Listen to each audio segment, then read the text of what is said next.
Hello and welcome to Season 2 of Rex's Hangar. Season 1 was very well received, and many of you have been asking for a follow-up, as apparently binge-watching or binge-listening to aviation history is something that a lot of people enjoy. And here I was thinking that I was the only one, so here it is. Now I had planned to release this a bit later, in March or possibly even in April around Easter, but a couple of my planned long videos for this month and next month have unfortunately been forced to be postponed for reasons beyond my control, so I thought I would put this up now by way of consolation. Season 2 covers videos I produced early in 2022, but it only covers the aircraft overview videos and none of the special videos that I started doing, like the one covering weird and obscure concept aircraft. Now, if you would like to also have those included in future seasons, where a season would literally cover all videos released within a certain time frame, let me know and I'll make adjustments accordingly. But for now, enjoy.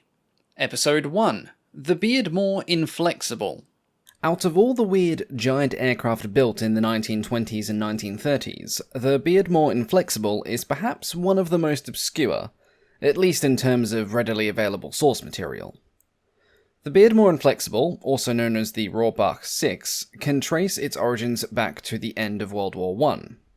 Adolf Karl Rohrbach had worked for Zeppelin during the war. Though famous for their giant airships, the company was already looking at diversifying their aircraft portfolio as early as 1913, and were expanding into the design of heavier-than-air aircraft. During the war, Rohrbach had been involved with the design work of the massive R-plane bombers, and following World War I, he designed the Zeppelin Staaken E-420, which was an all-metal, 4-engine airliner. Unfortunately, this aircraft was to be scrapped in 1922 as it violated the terms of the Treaty of Versailles.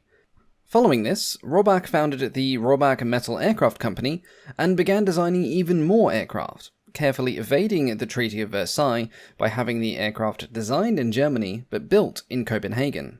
Around the same time as this, the British Air Ministry was beginning to recognise the importance of all-metal aircraft, especially for larger designs. They issued a specification that called for the design of a large, all-metal experimental transport. A contract was soon awarded to William Beardmore and Company, which was based in Scotland. Beardmore had built aircraft under license during World War I, but they were primarily involved with shipbuilding, locomotive, and engine construction. As they lacked aircraft design expertise themselves, Beardmore was tasked to work with Rohrbach on the design of this new experimental aircraft. Beardmore would outline and dictate the aircraft's specifications based on the Air Ministry's specification, and Rohrbach would then work on the main design. Once this was completed, it was licensed to Beardmore in 1924, and construction of the aircraft began. In what was rapidly becoming practice, especially with large aircraft designs, the aircraft was tested in the Royal Aircraft Establishment's wind tunnel at Farnborough. The tests proved very promising, and this was down to the fact that despite its large size, the Inflexible was of a fairly simple and conventional design.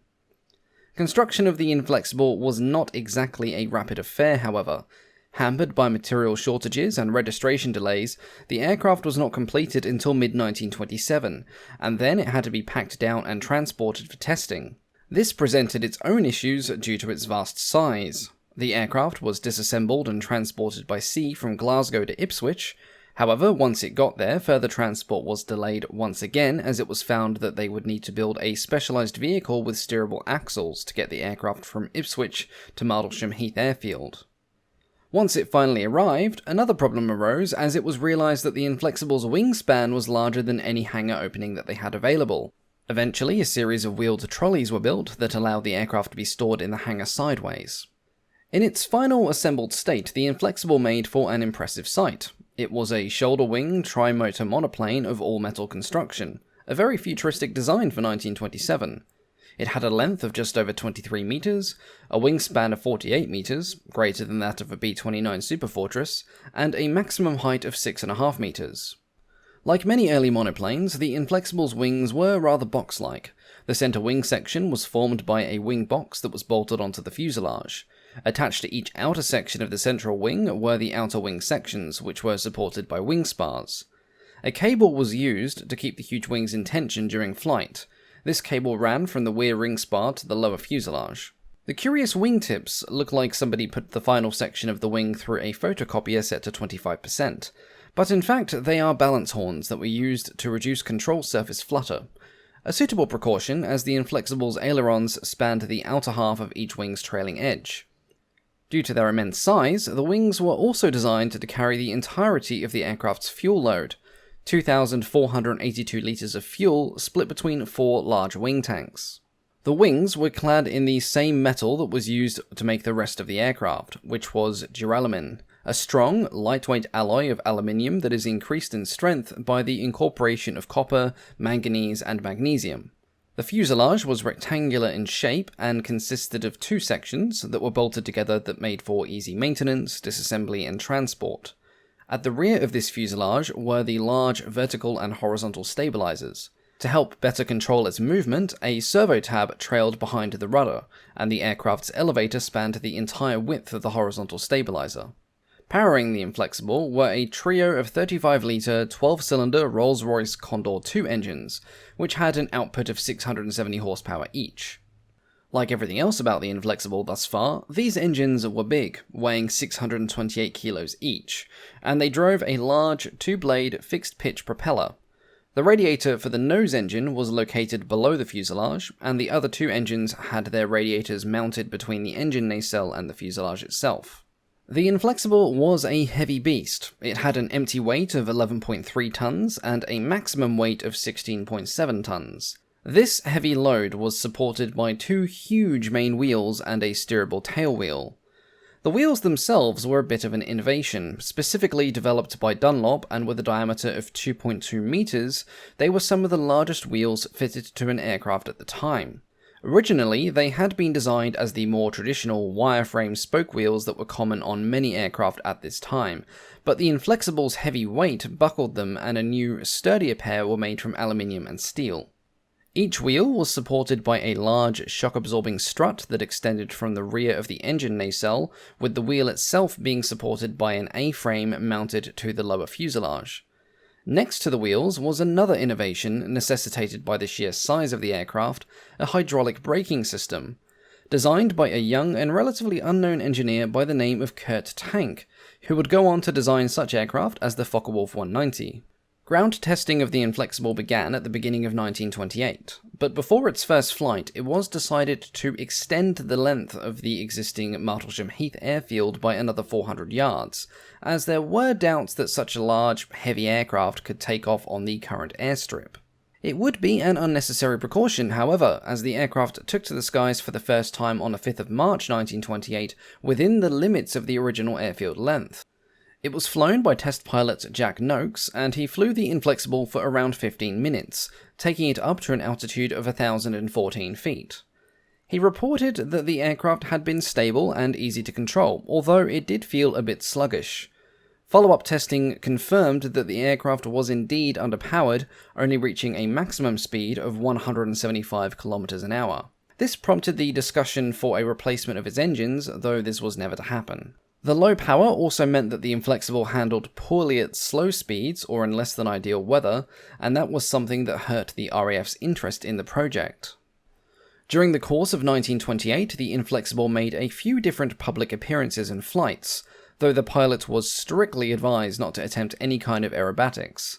Despite capturing public interest with its all-metal frame and innovative features, the aircraft failed to secure any production contracts, and by 1929 its flying days were over. Beardmore was already having financial struggles after World War I, and the failure of the Inflexible to secure contracts, along with various other misfortunes, led them to closing their aircraft development branch by the end of 1929. The Inflexible had proven the feasibility of all-metal designed aircraft, but the Wall Street crash and subsequent Great Depression put a stop over all thoughts of modernizing British aircraft until the mid-1930s. The Inflexible was used for static testing in Martlesham Heath in 1930, the engines were removed and placed into storage, and after the static tests were completed, the wings, fuselage, and various components were used for corrosion testing, which basically gave the people in charge a fun excuse to let the airframe sit outside in the British drizzle and slowly rot away. The remains of the aircraft were scrapped in 1931, with the only surviving item of the Inflexible being one of its giant landing wheels, which can now be found on display in the Science Museum in London. I mentioned at the start of the video that there was a small amount of source material for this particular aircraft. My two primary references for this were a book called Beardmore Aviation, 1913 to 1930 by Charles Mackay, and British Prototype Aircraft by Fairey Swordfish, I think. I was able to borrow a copy of the former, and I own a copy of the latter, just in case you wanted to know where I found the information. Episode 2. The Fairey Swordfish. The Fairey Swordfish is one of the most, if not the most, famous biplanes to take part in the Second World War. In an age of sleek monoplanes and the first stirrings of the jet age, it looked comically out of place, but this plucky little aircraft went on to earn a great name for itself. The development of the Swordfish can be traced back to the Fairey S930 and the TSR-1. The S930 was imaginatively named after the Air Ministry specification for which it was built. This specification called for a torpedo bomber and reconnaissance aircraft. Fairey submitted two designs to the Air Ministry in October of 1930, of which one was produced. It was an unequal span biplane design, with a fabric-covered fuselage comprised of stainless steel tubing and strips. It was powered by a liquid-cooled Rolls-Royce Kestrel V12 engine that gave 525 horsepower. This engine was to feature steam cooling based on earlier experimental successes, with the condensers located on the upper center section of the engine. Its armament consisted of a 7.7mm Vickers machine gun in the port coaming, which was operated by the pilot, and a 7.7mm Lewis gun on a Fairey high-speed mounting for the rear gunner, and it could also carry various payloads under its lower wing. This aircraft was given the serial S1706 and flew for the first time on the 22nd of February 1934, taking off from the Great West Aerodrome. This prototype was initially tested as a land plane, having a divided undercarriage fitted with low-pressure tyres and a tailwheel, but after these tests it was converted to a float plane. In this configuration it featured a 30.5-foot long central float and a pair of stabilising wing floats, taking off for the first time in this guise in January of 1935. Overall, its water handling characteristics were well received, but there was criticism of some of its airborne handling. The feedback from pilots about controlling the aircraft described it as heavy but positive at all but low speeds. However, they had to constantly apply corrective rudder due to the lack of a rudder bias gear. During this time, and indeed before, the other progenitor of the Swordfish, the TSR-1, was also being worked on. Surprisingly, this new aircraft was completed nearly a year before the S930 aircraft was flown for the first time. The reason for this was that the TSR-1, at the time designated F1875, had originally been designed as a private venture for the Greek Navy. It had been designed to meet a variety of requirements, but unfortunately Greek interest in the project had gradually diminished. Fairey then decided to approach the Air Ministry with this design, proposing it as a solution for the need for a spotter reconnaissance aircraft. This plane first took to the skies on the 21st of March 1933. At the time, it was powered by a 14-cylinder Siddeley Panther radial engine that gave out 625 horsepower. However, in June of that year, this was swapped out for a 635 horsepower, 9-cylinder Bristol Pegasus radial engine, and it was then that the aircraft was redesignated as the TSR-1. The S930 and the TSR-1 prototypes looked somewhat similar in appearance, the main difference being that the TSR-1 had a radial engine and a spatted undercarriage. Unfortunately, the TSR-1 was to be lost in an accident during its testing. Chris Staniland, the test pilot, was putting the aircraft through a series of spinning tests. Initially, the aircraft could not be persuaded to spin, but on the second or third attempt it changed its mind and decided to enter an incredibly nasty flat spin, keeping the nose almost on the horizon itself. After attempting and failing to regain control, Staniland attempted to bail from the aircraft.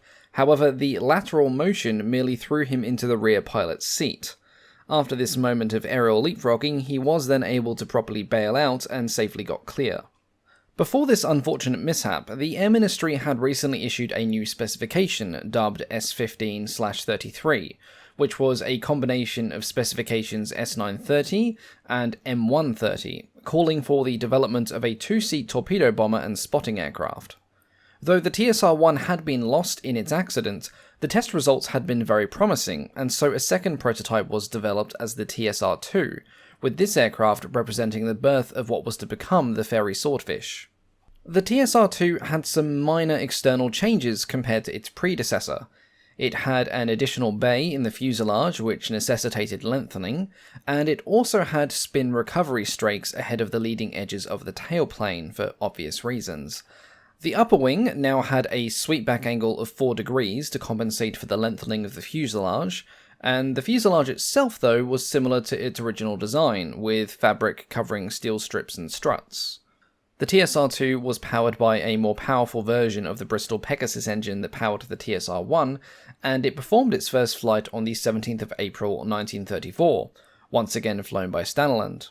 Initial contract trials went on for 2 months, and then the prototype was flown to Martlesham for further testing, then RAE Farnborough for catapult trials, and then HMS Courageous for deck landing tests. After this, the aircraft had its spattered landing gear replaced with twin floats for water tests at Hamble. This began on the 10th of November 1934. On the 1st of January 1935, it then went to Felixstowe, and then in February it crashed during tests at the Torpedo Trials Unit at Gosport. This was not the end for the TSR-2 prototype. It was rebuilt after this, and the aircraft would carry on as a development aircraft for the Air Ministry's Directorate of Technical Development. As for the test reports themselves, the results were mostly favourable. The elevators and ailerons were remarked as being light and effective at all speeds, and although the rudder itself felt quite heavy, it too was effective. There were some criticisms, however. Some aspects of its stalling behaviour were less than desirable, especially when it came to the rudder, and it had quite a slow spin recovery time despite additional measures being taken. The aircraft also exhibited some instability when diving with an aft centre of gravity. Post-examination, adjustments were made to the range of elevator movement, and subsequent testing and reports at Martlesham deemed the aircraft to now be acceptable. The production version of the TSR-2 was given the name Swordfish by the Air Ministry, and an order was placed in spring of 1935 for 3 pre-production aircraft and a production batch of 86 Swordfish Mark 1s. In this new specification, the Bristol engine now powered a 3-blade metal propeller instead of the 2-blade propellers that were tried on the original prototypes. Power output was still 690 horsepower, but its performance, of course, would vary depending on the aircraft's configuration.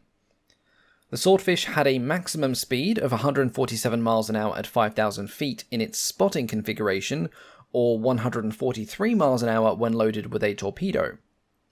Its range was 624 miles without the torpedo, or 522 miles with it, and the flight endurance would either be 6.5 hours or 5.5 hours following the same pattern.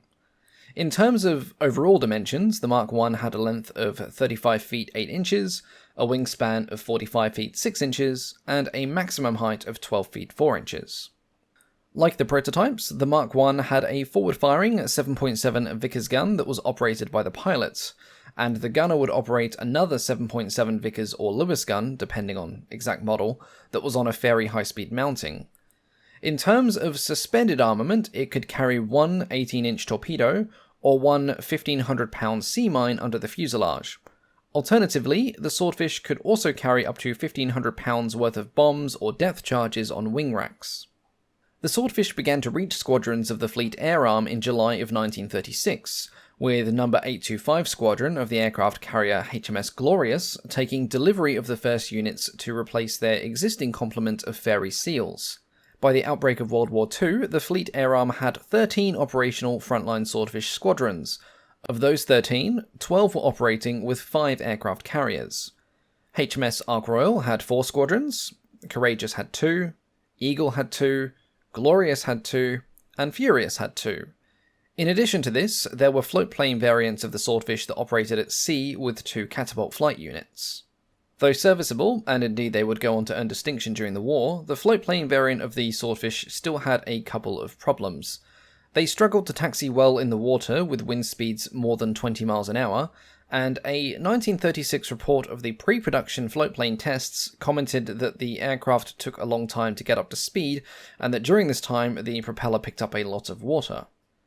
Aside from some general fleet protection and convoy escort missions, the Swordfish would not see much in the way of active service until the arrival of the Norwegian campaign. Despite this delayed start, the Swordfish would go on to quickly rack up a number of great firsts for the fleet air arm. On the 11th of April 1940, Swordfish from number 816 and 818 squadrons took off from HMS Furious and embarked on the first coordinated torpedo attack to be launched from an aircraft carrier. Rather embarrassingly, their targets, a group of cruisers that were meant to be moored in Trondheim, weren't actually there, just a pair of destroyers.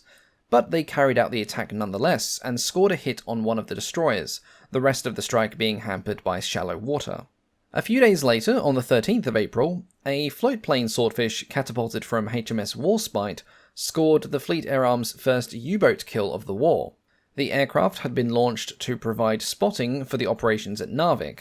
Piloted by Pilot Officer F.C. Rice, and with Lieutenant Commander W.M. Brown as the observer, the Swordfish provided excellent spotting for Warspite and her entourage, helping them sink 7 destroyers.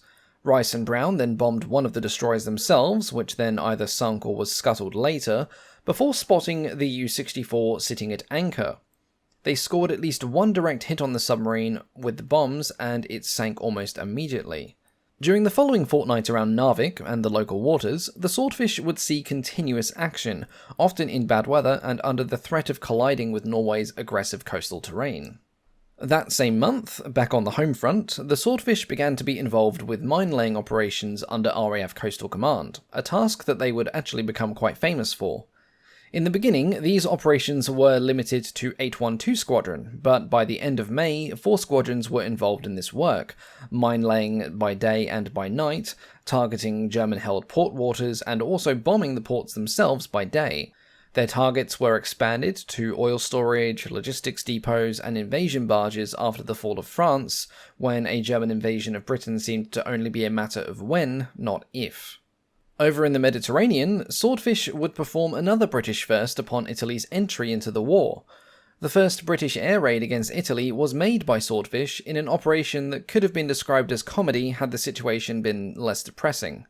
9 Swordfish from No. 767 Training Squadron, carrying appropriated and pre-fused French bombs, flew from the south of France to raid Genoa on the 14th of June. Speaking of France, the Swordfish would also feature prominently during the controversial attack on Mers el Kebir, and I apologise if I pronounced that wrong. Aircraft flying from HMS Ark Royal torpedoed and severely damaged the battlecruiser Dunkirk, in what became a practical demonstration that torpedo bombers could strike accurately and effective against capital ships at harbour. This demonstration would be repeated with much enthusiasm a few weeks later, during the famous night attack at Taranto. Swordfish, flying from HMS Illustrious, carried out the attack on November the 11th, 1940, after a couple of operational delays. Success was dependent not only on surprise, but constant photographic reconnaissance on the target, which lasted almost up to the last hours prior to the attack.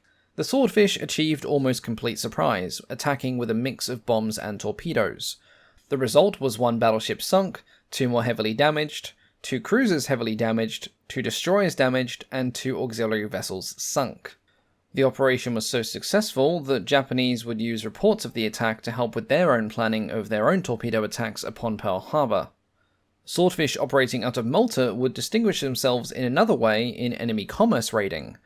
The aircraft would be no match for enemy escort fighters, and so they timed their flights so that they would arrive over the convoys by the cover of darkness. Despite no more than 27 Swordfish operating out of Malta at any one time, they managed to sink on average 50,000 tons of shipping every month over a period of 9 months. The Swordfish featured in 2 of the war's more famous naval events, at least in terms of the European War. In May 1941, Swordfish were involved in the attack on the German battleship Bismarck. After being engaged by HMS Prince of Wales and HMS Hood, Bismarck was attacked from Swordfish operating out of the carrier HMS Victorious. The weather was not in their favour for the initial attack, with very poor visibility, but a single torpedo hit was confirmed. A few days later, the Swordfish had another go at the battleship and scored at least 2 more torpedo hits, damaging the battleship's steering. Though they did not outright sink the Bismarck, the contribution made by the Swordfish during the battle can certainly not be discounted. The other naval event that featured them was on the February the 12th, 1942, in what would become known as the Channel Dash. This did not go quite so well for the Swordfish.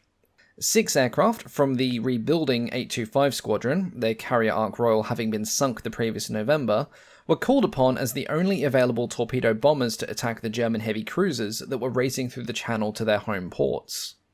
Led by Lieutenant Commander Esmond, the Swordfish were meant to have fighter cover, but their escorts did not appear in the poor weather conditions of a 700-foot cloud base and 2,000-yard visibility. Despite this, they pressed on, approaching in 2 subflights of 3 aircraft.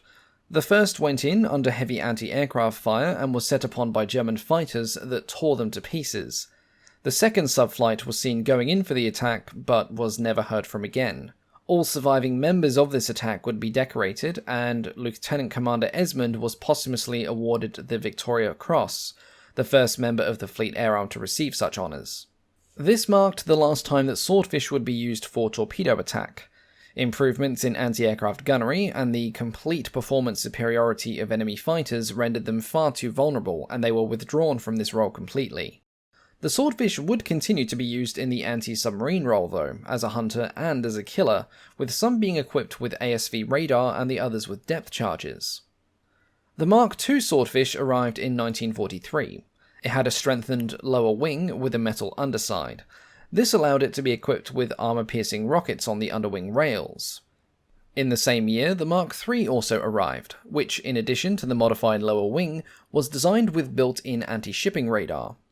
From August 1942, Swordfish played an important role in escorting the Russian convoys.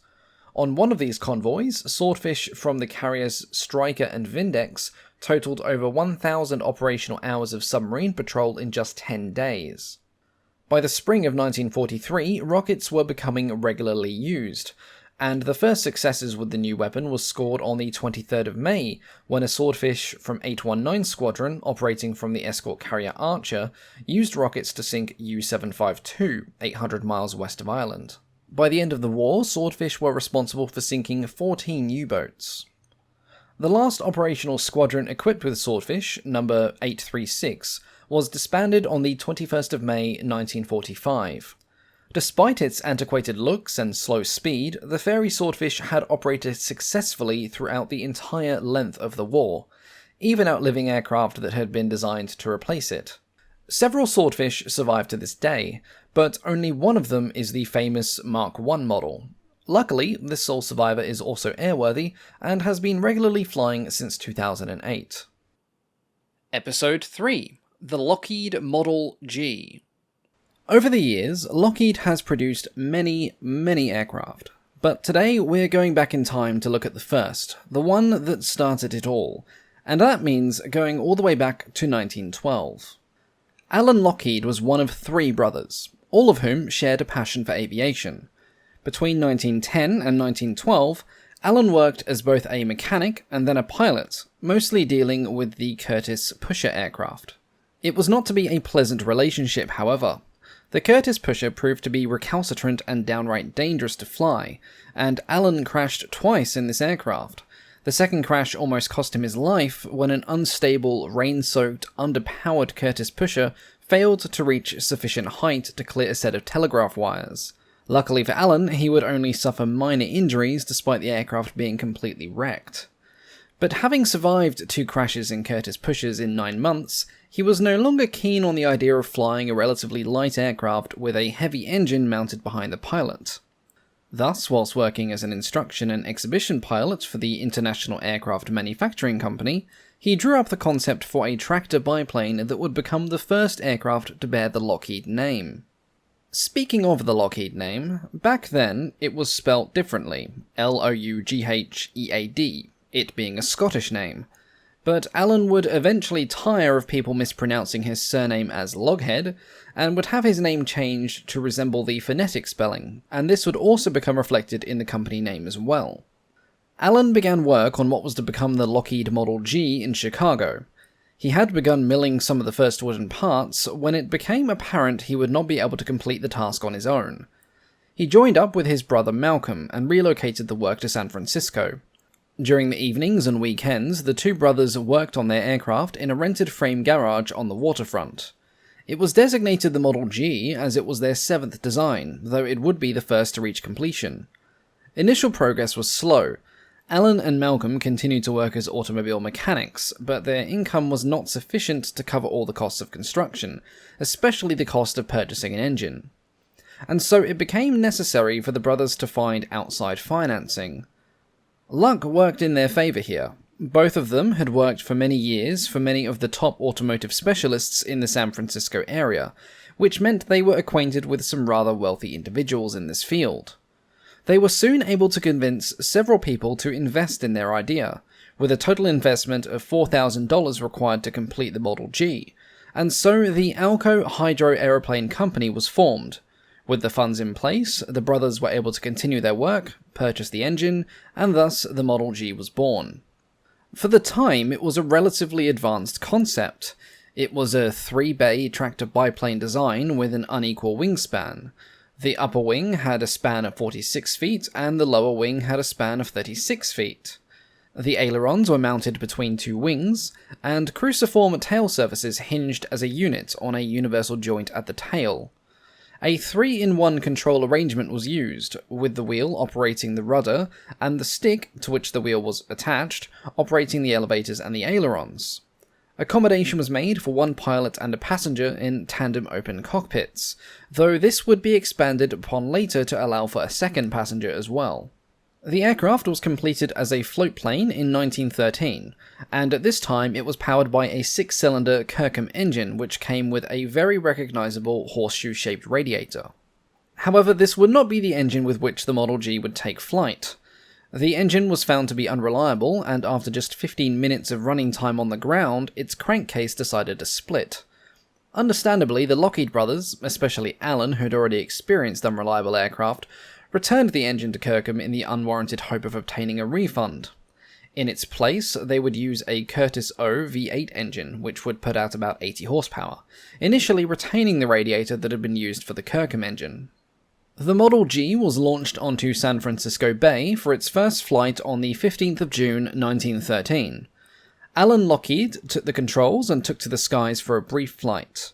After observing that the aircraft seemed sound and unlikely to fall out of the sky, he briefly landed to pick up his brother, and they embarked on a 20-minute cruise over the bay, flying over Alcatraz Island and the surrounding coastline. After this, a third flight was made with a passenger, R.L. Coleman, but stronger weather and rough seas curtailed a fourth flight that afternoon as the water was beginning to grow far too choppy for the floatplane to handle. Later on in that summer, the Model G would suffer some minor damage when Alan hit a levee at San Mateo whilst carrying out a chartered flight. The damage to the aircraft included a broken propeller and a torn pontoon, and the Model G was transported back to San Francisco for repairs. During these repairs, the old horseshoe-shaped radiator was swapped out for a more conventional one, and after repairs were complete, the Model G was put into storage for a time as Alan's brother was travelling abroad. Later on, the brothers saw the Panama Pacific Exposition as an opportunity to recoup their investment and maybe even turn a tidy profit. The exposition was held to celebrate the completion of the Panama Canal, but San Francisco also took it as an opportunity to showcase their recovery from the destruction of the 1906 earthquake. The demonstration of new, pioneering aircraft developed in that very city would definitely aid in this demonstration. The Lockheed brothers, together with the help of capital provided by a Mr. Meyer, bought their Model G out from the other investors of the Alco Hydro Aeroplane Company. Together, they put in a bid for the concession of flying passenger flights at the exhibition. Initially, the brothers were disappointed as they were underbid by Bob Fowler, who won the concession for flights and demonstrations when the exhibition opened in February of 1915. However, in a stroke of luck for them, and misfortune for Fowler, his aircraft would be destroyed in an accident, and the Lockheed Model G would be used instead.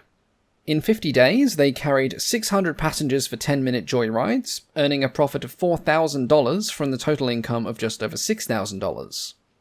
Alan and Malcolm invested this profit and formed the Lockheed Aircraft Manufacturing Company, which they organized at Santa Barbara with other investors. The Model G was taken there by road from San Francisco, and in its new home it continued to earn income for its owners by flying joy rides and charter flights. It was even used to make the first air crossing of the Santa Barbara Channel, carrying 2 passengers 60 miles in just under 1 hour. Eventually, time and use would take its toll on the Model G. By 1918, it was beginning to show signs of serious age and wear, and with advancements made in aircraft design, there was no reason at the time to restore this historic aircraft. And so, the first Lockheed aircraft was scrapped, the final bit of profit being earned when its Curtiss engine was sold off to a new home.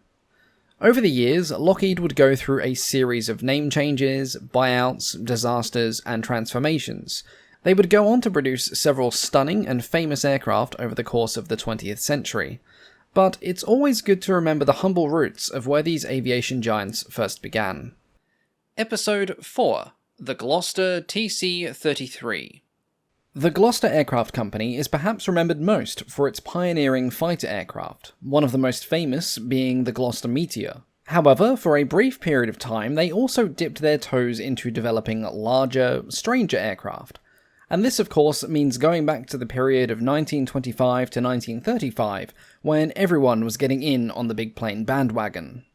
At the end of the 1920s, the British Air Ministry was looking to replace the Handley Page Clive and the Vickers Victoria, and so they issued Specification C-1628.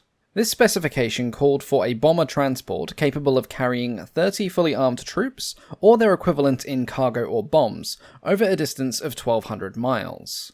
Submissions would be received from Gloster, Handley Page, Vickers, and Bristol, though it appears that the Bristol design never made it past the drawing board.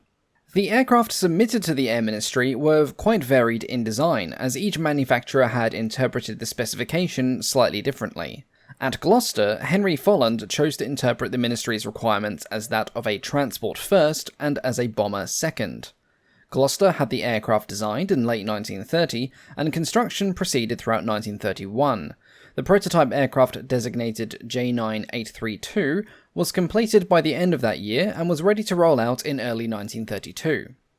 To a casual observer, at a distance, the design may appear to be relatively simple, but in fact it featured several oddities and innovations. Its dimensions were both impressive and unorthodox. It was an unequal span biplane, but with a twist.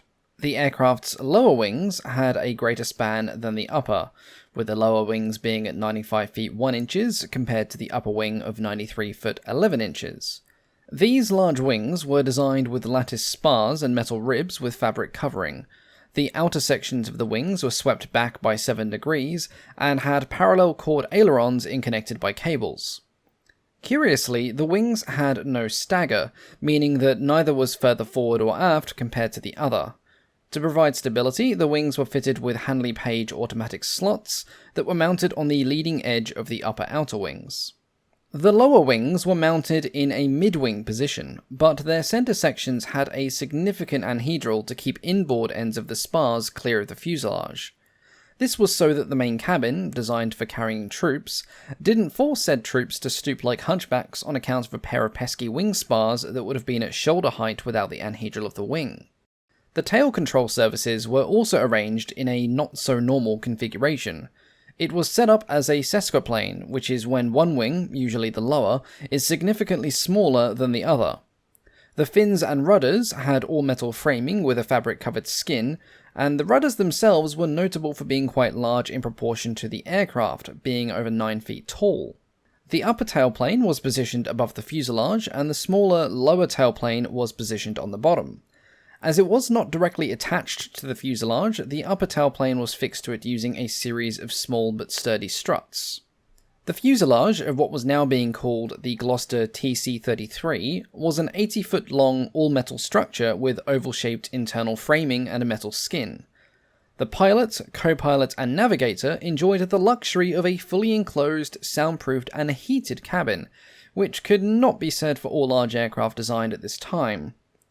Behind this was the main cabin, which was designed to accommodate 30 troops or 12 medical stretchers for transportation duties. This cabin was 27 feet 8 inches long, 7 feet wide, and it too was also soundproofed and heated. When operating as a cargo transport, freight could be loaded into the aircraft via two different hatches. The first was a large hatch in the floor of the cabin. Individual loads of up to half a ton in weight could be hauled in using a mechanical hoist, which for strength was mounted to a beam that was integral to the main structure of the cabin. The second hatch was a smaller opening mounted in the roof, which could allow small cargo to be lowered in via a crane or by hand. Along with the pilots and navigator, the aircraft also carried two defensive gunners, one in the nose and the other in the tail. The defense came in the form of two single .303 caliber Lewis machine guns.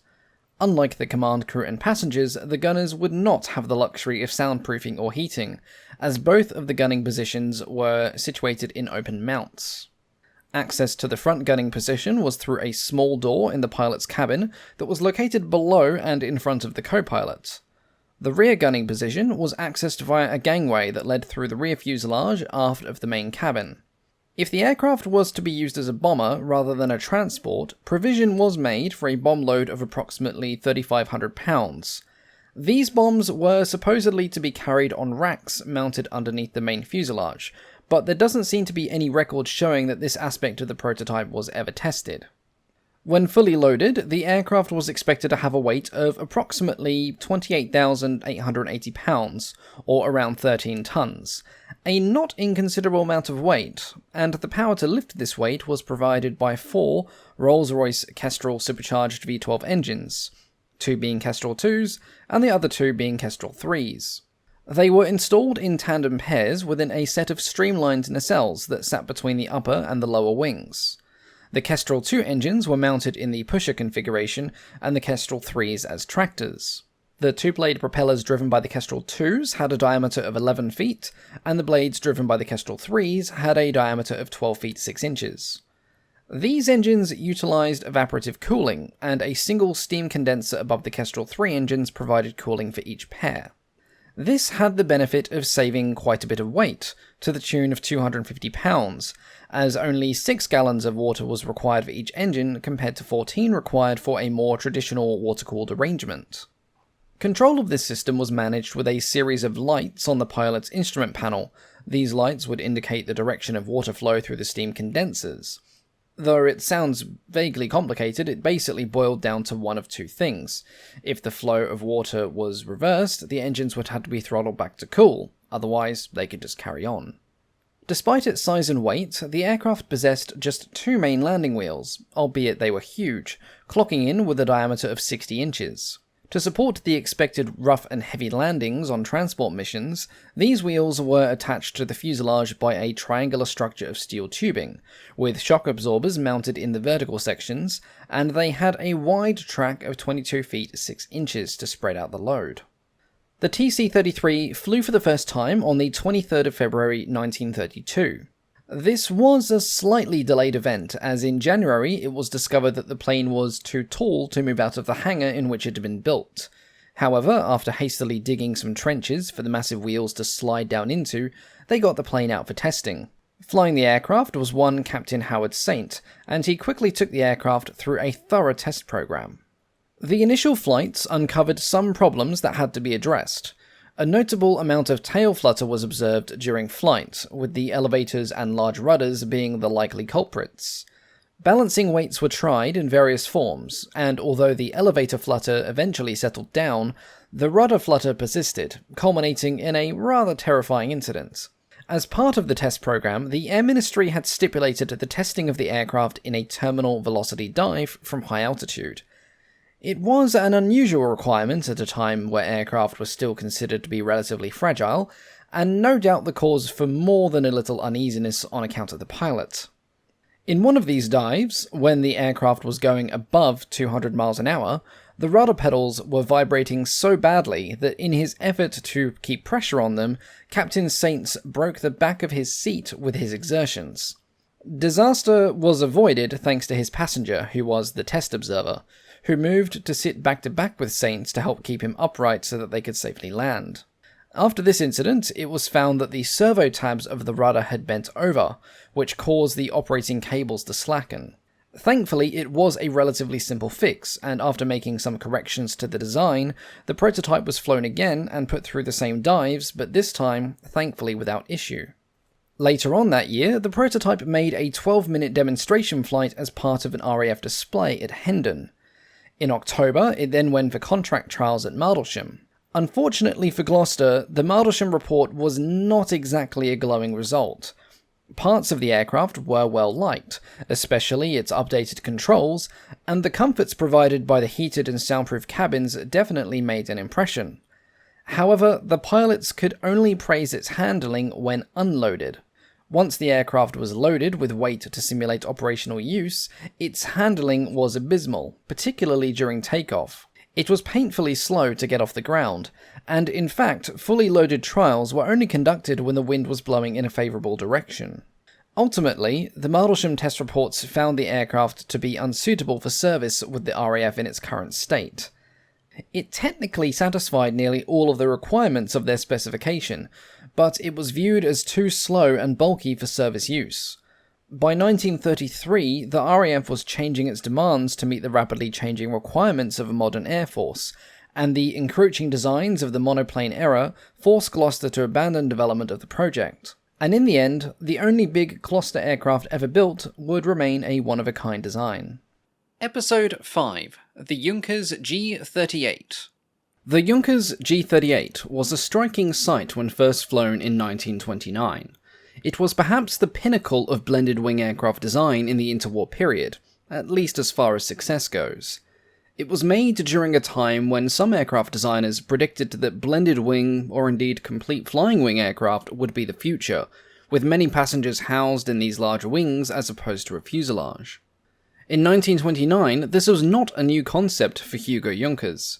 20 years previously, he had applied for a patent for a thick-profile hollow wing design that could be used as a large commercial aircraft. Way back in 1909, the standard design for aircraft at the time could be summarized as a flying crate, as the old saying goes. Most aircraft were thin-winged biplanes that relied on a massive wires and struts, which, whilst effective, was not the most aerodynamic of designs. Junkers rejected this way of thinking and wanted to bring forward the concept of a large cantilever metal wing, which, as a result of its aerodynamically functional design and thickness, would provide an optimal ratio of lift, drag, and practicability. The First World War allowed Junkers to partially realise his idea of an internally structured aircraft with all metal wings, removing the need for obstructive wires and struts, but he was limited in his designs by military specifications. After the war, he now had the experience and the manufacturing facilities available to realise his dream of a large commercial aircraft, but this time he was limited by the Treaty of Versailles. In 1920, he began development work on the Junkers JG-1, which was a 4-engine all-metal transport aircraft. Construction of a prototype began in 1921, with the outer wing and rear parts of the fuselage being completed. However, when the Allied Supervisory Board inspected the factory, they found this prototype during their investigations, and they demanded work to be stopped and the aircraft scrapped. Undeterred, Hugo Junkers continued to draw up designs during the 1920s, but it would not be until the end of the decade when he would make another serious attempt, which would result in the G-38. Working in collaboration with design engineer Ernst Zindel, in 1927 design work began on Project G40, which was for a postal seaplane that could perform transatlantic flights. Junkers also developed a land plane variant dubbed the G38, and although the German Navy was more interested in the seaplane, Junkers preferred the G38 as he believed it offered more versatility and he was able to secure funding from the Air Ministry for its construction. From conception to completion, work on the prototype took just over 2 years, and in November of 1929, the first aircraft, identified as D-2000, rolled out of Junkers' Dessau plant for its maiden flight. When it took to the skies on the 6th of November 1929, the G-38 was the largest land plane in the world. The dominating aspect of the aircraft was of course the huge cantilevered wing. It had a wingspan of 44 meters, which puts it slightly wider than that of a B-29 Superfortress. It was built on a series of tubular frames and struts that were bolted together and attached directly to the fuselage. To make production, maintenance, and transportation easier, the G-38's wing was divided into a central section, 2 intermediate sections, and 2 outer sections. Covering the structure was the classic stressed and corrugated duraluminium sheets that were the hallmark of many all-metal aircraft built in Germany at the time. Not only did this metal provide strong and effective protection, but it also served to absorb torsional motion exerted on the wing. Not only was the wing broad, but it was also incredibly thick. At the root, where it met the fuselage, it had a height of 1.9 meters. This is because it was not just designed as a lifting surface, but as a functioning section of the aircraft's internal structure. Much like the Russian Kalinin K-7, which was covered in an earlier video, the front inner sections of the G-38's wing was designed to house people and equipment. At the front, immediately adjacent to the fuselage and accessed via a passageway, were a pair of passenger cabins which offered commanding views through a series of curved windows. Hopefully it came with a warning to passengers who suffered from vertigo or fear of heights, as it also gave you a pretty good view of what was below the aircraft as well as in front of it. Further outboard from this cabin was the intermediate sections of the wing that mounted the engines, the forward portion of each section housing 1 engine each. These consisted of 2 Junkers L55V12 and 2 L8 inline-6 engines. The larger engines were mounted as the inward pair and the smaller as the outward pair. Together, they provided the G-38 with 1,971 horsepower, with the more powerful engines driving 4-blade propellers and the smaller ones driving 2-blade propellers. This gave the G-38 a maximum speed of 225 km an hour and a cruising speed of 180 km an hour. Not only did this section of the massive wing house the engines, but it also housed them in what could be termed as the aircraft equivalent of a ship's engine room. Access was granted via a maintenance corridor that carried on behind the wing passenger cabins and their relevant passageway, and this allowed engine work to be carried out during flight, certainly not something a lot of aircraft then or now could boast. The corridor ran through most of the wing itself, and allowed it to be accessible for inspection almost up to the very wingtips, if the engineers were okay with a tight crawl. Behind the passenger and engine rooms that were on the leading edge of the wing, separated by a double firewall and a lot of metal, there was the main fuel compartments. These consisted of 2 rows of fuel tanks with a passageway between them for inspection. Inward of this, and again behind a double firewall, were the storage cabins that contained the requisite luggage and cargo of the passengers and crew, this being accessed by the fuselage. There was also another luggage and freight holder located on the underside of the fuselage, like in more traditional commercial aircraft, but the thick wings allowed this space to be reduced for better overall cabin space. The fuselage itself, like the wing, was constructed from tubular struts and girders covered with an all-metal skin. The pilots and co-pilots enjoyed an elevated position in a comfortable cabin just above the nose. In front and slightly below them was a navigation room that also held 2 passenger seats right up in the front of the nose, for those who were feeling extra adventurous. Behind the cockpit was the chief mechanics post, from which the whole power plant and fuel systems can be controlled. Behind this was the crew cabin and steward's room, where meals and drinks would be prepared, and adjacent to this room was a small lavatory. Further behind this, there were 2 more spacious passenger cabins and a smoking cabin.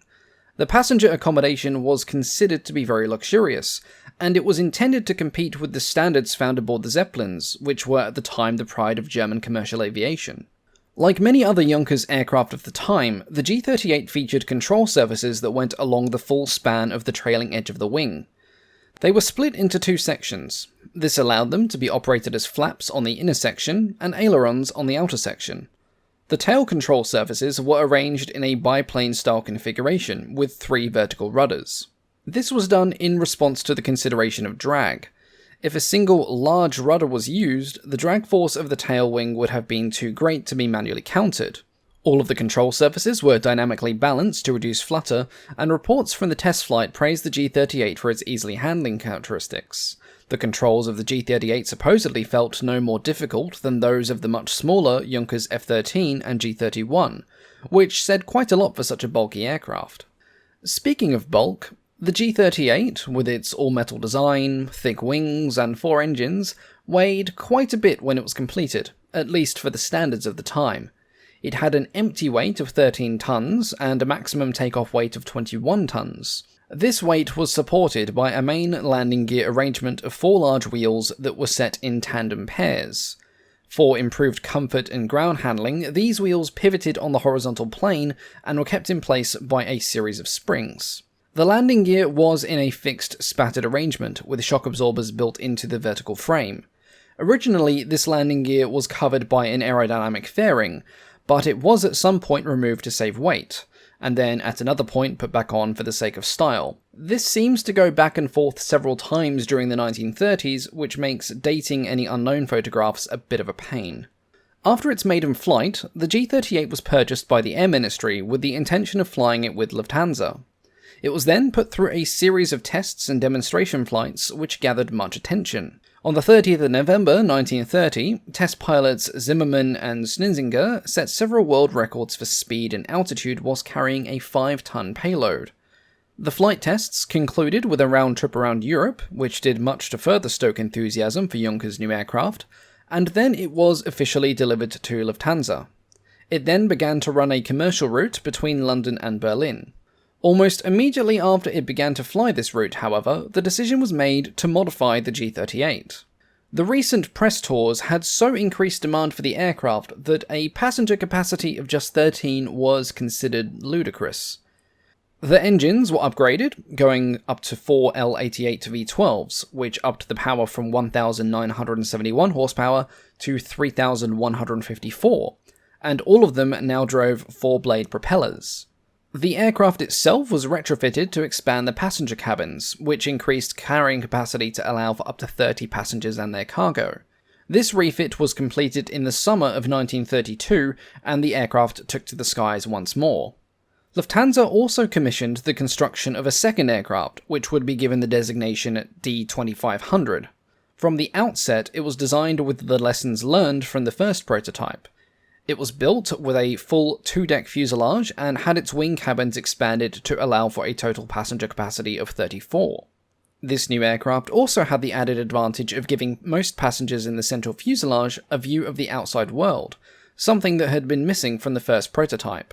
This aircraft entered service around the same time that the first finished its refit, and together they both went into commercial service. The G-38s soon earned a very strong reputation for luxury and comfort. Passengers were allowed to move about freely during flight, and were catered for by well-trained staff. Though their passenger capacity was still somewhat small compared to their impressive scale, the aircraft quickly became the pride of Lufthansa and German aviation. In 1933, the D-2500 was given the name Marshal Hindenburg, in honour of then-President Hindenburg. In 1934, both planes went back for another overhaul, this time replacing all of their engines with inline 6-cylinder Jumo 4s, giving a new total power output of 4,023 horsepower. The aircraft were also redesignated, the first being G-38A and the second G-38E. Unfortunately for the G-38A, it would not survive past 1936. It crashed during takeoff during a workshop flight at Dessau, the result of incorrectly connected cables. The pilot survived, but the extensive damage wrote off the aircraft. It could actually be repairable. However, the cost of repairing it versus the gain from repairing it was not deemed worthy, as the aircraft were already becoming somewhat obsolete by the mid to late 1930s compared to other more larger commercial aircraft that were coming on the field both in Germany and overseas. The G-38E would continue to fly commercial routes for Lufthansa until the start of World War II. Then it would be repainted in wartime camouflage and used as a military transport. It worked regularly during the military campaign in Greece as a long-range transport aircraft for troops and supplies, but on May 17, 1941, it was also destroyed during a raid by British bombers. There had been thoughts of a militarized version of the G-38 for use with the Luftwaffe. In fact, Junkers had tasked itself to design such an aircraft under the designation K-51, but it was never built. At least not in Germany.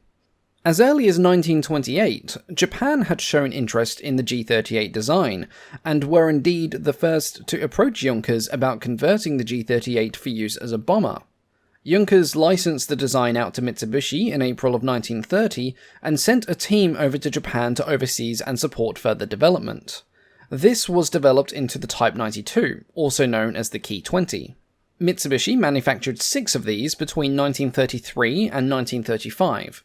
They were powered by 4 Jumo 204 engines, had a top speed of 200 km an hour, and could carry up to 5 tons of bombs. In addition to this, they were also well defended for a bomber of this time, mounting 5 machine guns in various positions and a 20mm dorsal cannon as well. When first operated, they were the largest offensive aircraft fielded by Japan and were shrouded in secrecy, but by the height of the Second World War, they were hopelessly obsolete and were only ever used as transports. Sadly, none of these aircraft survive today, having all been destroyed in one form or another, usually involving explosions. But like the Italian Caproni 60, they were recently immortalised in the Studio Ghibli film The Wind Rises. Episode 6. The Boeing P-26. The Boeing P-26, more commonly known as the Pea-Shooter, was the first all-metal fighter to enter production in the United States, and is one of the most iconic fighter aircraft from the interwar period. It arrived during a time of great transition in aviation development, and as such, it incorporated both old and new ways of thinking. Its origins can be traced back to 1931 with the Boeing Model 248. The 248 started out as a private venture by Boeing, who were looking to develop a new type of fighter using their own ideas, as well as features that had previously been proposed by the Army Air Corps. Design work began in September of 1931, and by December of that year the Army became interested enough to fund the provision of some engines and equipment to build 3 prototypes. This came as somewhat of a surprise for Boeing, as they had been labouring under the impression that funding from the military would be almost non-existent due to the after-effects of the Great Depression. That being said, the actual financial contribution, apart from the engines and the gear, was limited to just $1,000, so it can still be rightly said that this almost completely remained a private venture by Boeing at this stage. The design and construction of these prototypes, which would be designated XP-936, carried on throughout 1931 and into early 1932. The aircraft first took to the skies on March 20th of that year, and then the 3 prototypes were dispersed for various testing. The first plane went to Wright Field for Army evaluation, the second was flown to Anacostia for the Navy, and the third went to Selfridge Field for service testing. The results from these tests were quite excellent, and the Army purchased 2 of the aircraft on a contract on June the 15th, and gave them the new designation XP-26. This was soon changed to the service designation of YIP-26, and then eventually to the P-26 designation that would carry it through its service life. Boeing had originally envisioned a far more modern aircraft, but their designers were frustrated by various external factors, most of which involved penny pinching by Army staff. As a result of this, the design of the prototype P-26 was a compromise between technology, budget, and the competing camps of progressive and conservative military thinking. The aircraft featured an all-metal monocoque fuselage, which was definitely a modern concept compared to many other aircraft of the time, most of which had a fabric-covered fuselage of metal or wood framing. However, the rest of its design was less cutting-edge. The wing was wire-braced, as opposed to the cantilever wings that were beginning to appear on some other modern aircraft designs. Its 9-cylinder Pratt & Whitney engine drove a simple, 2-blade fixed-pitch propeller. The cockpit was open, the landing gear was fixed, and the aircraft was remarkably undergunned, even by late 1920s standards, having only a single .303 caliber machine gun, though there was provision for a second. The old-school design did have some benefits, however. The wire bracing allowed for a lighter airframe, and the wires produced less total drag than the rigid struts that you would find on a biplane. The fixed undercarriage added drag, but this was offset by reduced weight and reduced structural complexity. It also provided a strong anchor point for the wires on the underside of the wings. The rear section of the undercarriage was a pair of tubular struts that attached to the front and rear wing spars. The flying wires were attached to the apex of this arrangement, and the landing wheel pivoted around this apex as well, with the impact of landing being taken by a shock absorber that connected the wheel axle to the front landing gear. After testing was completed, the Army ordered 111 production versions of the aircraft under the designation of P-26A, also known as the Boeing Model 266. This was later increased to a total of 136 units, with the additional aircraft being completed as the P-26B and the P-26C respectively. To a casual observer, there appeared to be little difference between the P-26 and the first prototypes. However, some significant changes had been made. It was now powered by an improved version of the Pratt & Whitney Wasp engine, which provided 600 horsepower compared to the 522 horsepower on the prototype. The internal wing structure was revised to improve strength and sustained G-loads, further improving its nimble handling characteristics. The P-26 also had improved equipment, being the first US military aircraft to be equipped with a two-way radio, and it also featured wing-mounted flotation devices in the event of unexpected aquatic incidents. The armament had also been improved, with a 50 caliber machine gun being added alongside the original 303. The P-26 could also carry 200-pound bombs or 5 30-pound bombs. The first flight of the P-26A took place on the 10th of January 1934, with the initial batch of 111 units being delivered by the end of June that year. It would go on to become the primary frontline fighter of the Army Air Corps until 1938, being operated by 22 different squadrons during this time.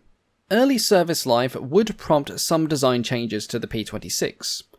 Originally, the early P-26s had the streamlined headrest of the prototypes. This was very well and good when it came to drag. However, it also meant that if the aircraft were to flip over on takeoff or landing, the pilot's head would be the main point of impact. After an incident when a pilot was killed in this very manner, the decision was quickly made to raise the headrest by 8 inches and to reinforce it, giving it the signature hump that would become one of the P-shooter's most recognizable features. This did not completely alleviate the risk to the pilot, and as such the P-26 was used mainly at air bases that had firmer runways, often in the drier southwestern states and in Hawaii. Another change to be made was the addition of flaps. Army pilots were quickly dissatisfied and sometimes downright alarmed by the P-shooter's high landing speeds. Primitive but effective S-flaps were added. They were powered hydraulically by a pump on the engine, however the provision was also made for them to be manually operated in the event of engine failure which would require a glide-in landing. These flaps were added to all P-26As in service, and were included in all subsequent models still being built at the factory. In 1934, the additional order for a further 25 aircraft was placed. 2 of these were completed as the P-26B, and the rest as the P-26C. The P-26B was the first to be built with wing flaps from the outset, and it was also the first model to be fitted with a fuel injection system. The changes to the aircraft led Boeing to redesignate them as the Model 266A. The P-26C was also built with wing flaps as standard, but at first they still featured the original fuel carburetors and only minor changes to the rest of the fuel system. However, after promising results from testing the P-26B, the C variants were quickly converted to also feature the new fuel injection system. Some P-26 aircraft, 12 in total, were built for export, designated as the Boeing Model 281, and indeed these would be the first to actually see combat. One would be sold to Spain, and the rest would go to China. The Spanish aircraft would unfortunately be shot down before earning any distinction for itself. But the Chinese aircraft had a little more success, albeit after a rough start. Prior to the sale, a demonstrator model was shipped over to China. The aircraft impressed the Canton government, however it failed to get support from the Kuomintang officials because of a fatal accident during a demonstration flight. 10 fighters were ordered by Canton and arrived in January of 1936. Due to the political situation in the region during this time, a topic that's complicated enough to give most historians a mild headache, these aircraft would eventually wind up in the service of the central government after a series of defections from the Cantonese Provincial Air Force. All 10 aircraft would eventually wind up there, being organised into the 17th Squadron of the 3rd Air Group based near Nanking, their previously white airframes being repainted in the standard olive camouflage used by the central government. In this guise, the 281 would get its first taste of aerial combat. On the 15th and 18th of August, they would shoot down 2 Japanese bombers during the Battle of Shanghai, and they would then shoot down a further 6th on the 20th, with only one of the Model 281s suffering minor damage for their trouble. Between August and October, the aircraft would engage in various skirmishes. However, they were too few in numbers to make any significant impact, and the lack of spare parts severely hampered their effectiveness after the first month. Due to this, and the gradual emergence of more modern Japanese fighters, all Model 281s would be retired by the end of 1937. The P-26 had been withdrawn from frontline service by the time America entered the Second World War, being replaced by the Seversky P-35 and the Curtiss P-36. Some had been sold to the Philippines, however, and this is where they saw some heated action in the opening stages of the Pacific War. A lot of these aircraft would be destroyed on the ground in the first Japanese attacks, but 2 of them operated by the 6th Pursuit Squadron would become the first to shoot down Japanese aircraft, shooting down a bomber and 3 Zeros. 2 of those Zeros were shot down by Captain Jesus Villamor, who would be awarded the Distinguished Service Cross and Oak Leaf Cluster for his exploits. The last P-shooters to see operational service would do so with the Guatemalan Air Force. Guatemala had purchased some aircraft directly from the Air Corps when the first were being retired from service in 1937, and the rest were subsequently purchased from Panama during the Second World War. Almost 20 years after first entering service, the P-shooter would see its last military operations during the 1954 Guatemalan coup. Despite not seeing a huge amount of combat during its operational life, and despite being rather quickly eclipsed by more modern designs, the P-shooter has solidified itself as a favourite amongst many aviation enthusiasts, myself included. A part of this can no doubt be attributed to its appearance, being one of the most striking monoplane designs of the early 1930s. Much like the I-16, it almost resembled a racing aircraft more than a fighter, with its barrel-like shape and dominating radial engine. The P-26 also featured some of the most colourful paint schemes to grace the interwar period. Their exact origins are unknown, but many US squadrons featured its own distinctive design. The 34th Pursuit Squadron, known as the Thunderbirds, used red and white, the 73rd Squadron used red and yellow, and the 94th Squadron used red and blue.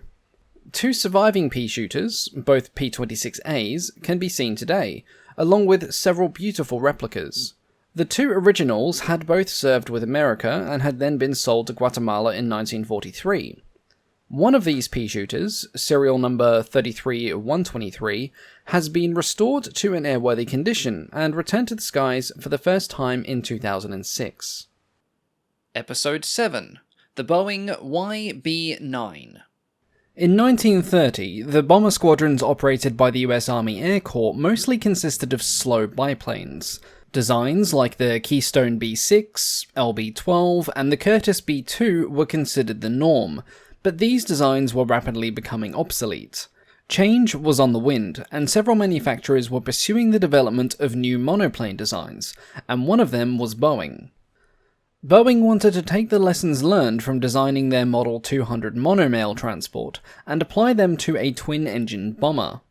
The monomail was their first successful attempt at an all-metal cantilever wing, and it also featured a semi-monocoque fuselage which further improved streamlining. If these same design principles could be applied to a bomber, it could radically improve its performance and thus allow it to evade any potential fighter interception more easily. Today's video technically covers 3 different Boeing designs: the Model 214, the 215, and the 246. However, they are all closely related under the same project. The first 2 were developed together, and then the 246 was developed afterwards, and benefited from lessons learned in the development of the previous 2 models. The first 2 of these aircraft were privately developed by Boeing at their own expense, and the only thing that differed between them was the type of engine they carried. Like the monomail, and indeed like many new aircraft at the time, these 2 aircraft introduced some modern structural and aerodynamic concepts, but at the same time they also clung to some traditional ideas as well.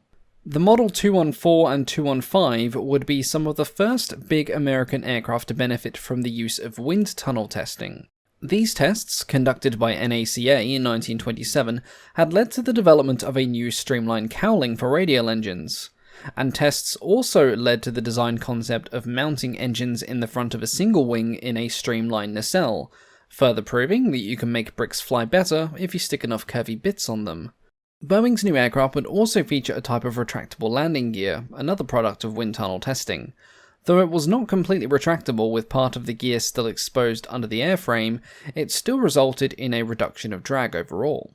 The design specifications for these aircraft are relatively similar, with the exception of the different engines, which also resulted in some different speeds and different weights. So, to keep things simple, I shall quote the dimensions and specifications from just the Model 214. It had a length of 56 feet, a wingspan of 76 feet, and an approximate height of 12 feet. It had an empty weight of approximately 8,500 pounds, and a gross weight of 13,600 pounds. In its original design specification, the 214 was powered by two 12-cylinder liquid-cooled Curtiss Conqueror engines, specifically the GIV 1510C variant. These drove a pair of two-blade propellers and gave the 214 a top speed of just over 173 miles an hour, a cruising speed of 147 miles an hour, and a range of 1,250 miles. The aircraft would have a crew of 5. The bombardier, who also acted as nose gunner, occupied a cockpit in the nose, which was equipped with a bomb sight and aiming window at the bottom, and a mount for a flexible machine gun around the top. Because of the narrowness of the fuselage, the pilot and co-pilot occupied tandem cockpits immediately behind the bombardier, instead of sitting side by side in a single wide cockpit as you would see on most other aircraft. A radio station was located ahead of and below them in the fuselage, and a fourth cockpit for a rear gunner was located on top of the fuselage behind the wing. For its size, the aircraft had a light defensive armament, just two 30 caliber machine guns. That meant just one gun for each gunner position, and it also meant that on average this aircraft had one or maybe even two guns less than contemporary biplane bombers at the time. The bomb load was also relatively light, with 2,200 pounds worth of bombs being suspended under the wings. Again, several contemporary biplane bombers could carry a bit more than that at the time. Along with this small-ish firepower, there was the total absence of consideration for the physical endurance of the crew, for in spite of the great advance in speed over contemporary bombers, all cockpits on the Model 214 and 215 were open cockpits, which would have made for quite the blustery experience at top speed. The higher speeds would result in another innovation, however. The new airspeed increased the loads on the control surfaces, and as a result of this, rudder servo tabs were installed to assist pilots in operating the controls. This was the first instance of this occurring on a completed American aircraft design. On the Model 214, the tab was a small auxiliary surface projecting aft of the rudder trailing edge, and on the Model 215 it was a tall, narrow surface running the full height of the rudder trailing edge itself. The 215 would be the first aircraft built to completion. It was completed in civil colours and markings, and it flew for the first time on April 13th, 1931, achieving a top speed of 163 miles an hour. It was tested by the Army as Boeing's property on a bailment contract under the designation of XB-901. Results from the test were favourable, and the 215, along with the 214, were purchased, with a further order of 5 aircraft for service testing. The basic aircraft design was given the standard Army bomber designation of B-9 when purchased, and the prefix Y was added to indicate the service test status. And so the aircraft could be known as the Boeing Models 215 or 214, the XB-901, or the YB-9, or the Y1B9, just to keep things nice and simple. The Model 214, originally powered by the Curtiss Conqueror engines, was completed as a military aircraft following the favourable testing of the Model 215. As the 215 had already been designated as the YB-9, the 214 was given the designation Y1B9, and it made its first flight on the 5th of November 1931. Though faster than the Model 215 when it first flew, it was decided to change the 214 over to radial engines when testing was completed. The Model 215 had recently been refitted with the more powerful supercharged version of Pratt & Whitney's Hornet B engine, and the performance gap had narrowed as a result of this. But the main concern was reliability. The air-cooled radial engines were lighter and more reliable than liquid-cooled engines, and they were less prone to the effects of damage from enemy fire. The 5 aircraft ordered by the Army for testing would arrive as the Boeing Model 246, which would then be designated as the Y-1B-9A. The first aircraft flew on July 14, 1932, and the last was delivered to the Army on March 20, 1933. As originally delivered, they were outwardly identical to the previous aircraft, with a few minor exceptions. They had the rudder tabs that were used on the Model 214, and their control surfaces had metal instead of fabric coverings. They also now used 3-blade propellers instead of 2-blade, and incorporated some internal structural and equipment changes. These aircraft had an even higher top speed of 186 miles an hour, making them all but impossible to intercept during military exercises in 1932. Despite the increased speeds, they still featured fully open cockpits and gunner positions. Enclosed canopies had been designed at the time of their construction, but for reasons unknown, they were never installed. While these aircraft are one of a group that revolutionized bomber design, they were not the first monoplane bombers developed for the US Army. They were preceded by the Douglas B-7 series and the Fokker XB-8. While both of these designs featured retractable undercarriages, their design concept in general was older than the B-9, both aerodynamically and structurally.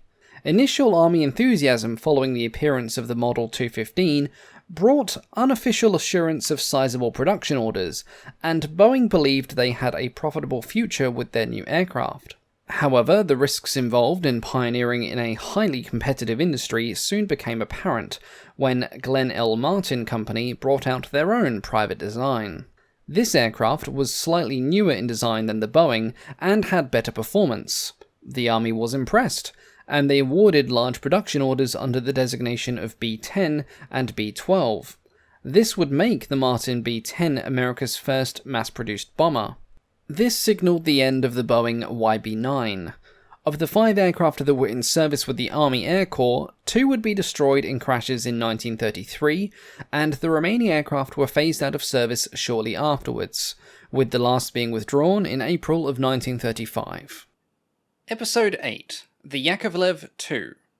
For an aircraft that was produced in relatively small numbers, the Yakovlev Yak-2 has a surprisingly complex history. Unfortunately, not a huge number of photos exist of this aircraft, and instead of repeating the same photo several times throughout the video, I'm going to include some footage of the Yak-2 as it appears in the game War Thunder. Hopefully it isn't too jarring of a change, and you will still enjoy the video. By the late 1930s, Alexander Yakovlev had become one of the best-known aircraft designers in the Soviet Union, but his fame came from the development of sporting and trainer aircraft. He was an ambitious man, and he wanted to turn his attention to the development of military aircraft, but there was just one problem with his plan: Stalin. During this time, a lot of the major decisions on which Soviet weapons were adopted were personally made by Stalin. For various reasons that usually included words like gulag or firing squad, it was not advisable to go against Stalin's wishes, and when it came to aircraft design, his main desire was speed. Yakovlev was aware of this, and with his experience of building racing aircraft, he was confident in his endeavours. If he could produce a fast aircraft, provided it looked like a practical warplane and was at least nominally intended to fly military missions, not only would it go into mass production, but he himself would get into Stalin's good favour. And so Yakovlev began designing his brand new fast aircraft. And this is where I enter some uncertain ground when it comes to facts and source material. Many sources conflict with another on at least one point when it comes to the design and development of the Yak-2 prototype itself. Now, after consulting with a friend who knows a bit more about these things than I do, I've decided to go with the 2 main sources that are in the video description below. However, if anyone out there has any other sources they can recommend for Soviet aircraft development, please feel free to let me know in a comment. Now, the prototype. Yakovlev went with a twin-engine, low-wing monoplane design. It was of a mixed construction, with a twin-tail, fully retractable hydraulically powered landing gear, and fully enclosed cockpits for a pilot in the nose and a navigator behind the wing. The wing was made entirely of wood, comprising of box spars and double-sided ribs, and it was covered in a ply skin. The streamlined fuselage was a mix of wood and metal, with the nose and rear fuselage built on welded steel tubing, and the central section being made entirely of wood. This central section was made integral with the wing, and was also skinned with plywood. The rear fuselage was based on a truss of welded steel tube bracing, which was covered in fabric, and the whole arrangement was attached to the central fuselage by 14 removable bolts. The control surfaces were made from a mix of duraluminum, wood, and fabric. The ailerons were operated by push-pull tubes and had no control tabs, and the available trailing edge inboard and outboard of the engines were occupied by all-metal split flaps. These were hydraulically operated and could be depressed down to a maximum angle of 55 degrees. In the tail, the elevators and rudder were a mix of metal and fabric again, and were driven by cables. Interestingly, the tailplane had all-metal skin, fins, and ribs, but the two main spars were wood. Not too sure what the exact reason for that was, but there you go. To power this streamlined package, Yakovlev chose the Klimov M103 liquid-cooled V12 engine. These provided a takeoff power of 960 horsepower each, and drove a 3-blade variable pitch propeller. The fuel was kept in 4 tanks that were housed inboard and outboard of the engines, and 2 more tanks that were in the centre of the fuselage, giving a total fuel capacity of 1,232 litres. This aircraft would come to be known as the YA-22, or simply the aircraft number 22. When completed, it featured no military equipment, and this was because Yakovlev's aim was to build the fastest aircraft possible that looked capable of flying military missions, rather than being designed with a specific role in mind. Now, this is one of those statements in which the source material conflicts, so just bear that in mind. Supposedly, Yakovlev chose to label it as a reconnaissance aircraft. The intention, and I say intention, was to have a 7.62mm machine gun in the nose, and another to be mounted aft and operated by the navigator. Along with this, provision was to be made for space in the fuselage to hold camera equipment and a small armament of light bombs. But all of this was hypothetical and never done, and so the aircraft was delivered unarmed and unequipped for any kind of military duty. This would cause problems down the line. When it arrived in Moscow, the prototype caught a lot of attention. It looked promisingly agile for a twin-engine aircraft. It had a length of 9.34 meters, a wingspan of 14 meters. It had an empty weight of 3,700 kilograms approximately, and a maximum loaded weight of 5,100 kilograms. Its range of 1,000 kilometers was a bit mediocre, but its speed was very impressive, being able to achieve 567 kilometers an hour at an altitude of 4,900 meters.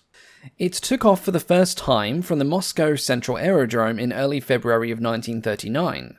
Its handling was praised by the pilot, and news of the aircraft soon reached Stalin, who allowed it to be flown in the May Day flyover. Though in its current unarmed state, the prototype was little more than a high-powered racing aircraft, totally incapable of flying any military mission, it so impressed Stalin that the General Secretary called for it to be modified as a fast bomber and put into immediate production as the BB-22. It was then sent to the VVS for state testing, and this promptly put their test pilots and engineers into a bit of an awkward situation. Stalin had little interest in the actual details of aircraft design, but he considered this new plane to be the best thing in the sky, and it was difficult for test staff to explain to him that to turn the aircraft into a useful plane for the Air Force, they would have to redesign almost all of it. The high performance had been achieved by making a streamlined and beautiful aircraft, something that could not be achieved in a militarized version that would have guns, bomb racks, radio equipment, and defensive armor bolted onto it. The aircraft would also be highly impractical to transport due to the wing being made in one piece, which made it impossible to move by rail. Following further tests, it was also found that the aircraft's original climb rate had been misrepresented. The time to climb to 7,000 meters had been given as 8.7 minutes, but in practice it was 33 minutes, as the engines were always overheating and the aircraft had to repeatedly level out to let them cool. The VVS quickly recognised that the 22 was not a military machine. However, on the 20th of June 1939, Resolution 171 was passed, ordering it into production anyway. Now, at the same time as this, Vladimir Petlyakov had created his aircraft number 100, which was a predecessor to the PE-2. Now, this met the same requirements without the myriad of problems faced by Yakovlev's design. The key factor in this situation was Stalin's approval of Yakovlev, who, unlike his rival, wasn't sitting in an NKVD prison cell. In May, Yakovlev's team built a mock-up of the BB-22, and in June the VVS Commission made its initial report.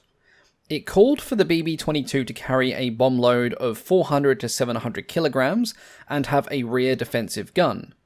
It also asked Yakovlev to rectify 72 listed defects on the original design, and to present the modified aircraft for state trials on the 1st of August that year.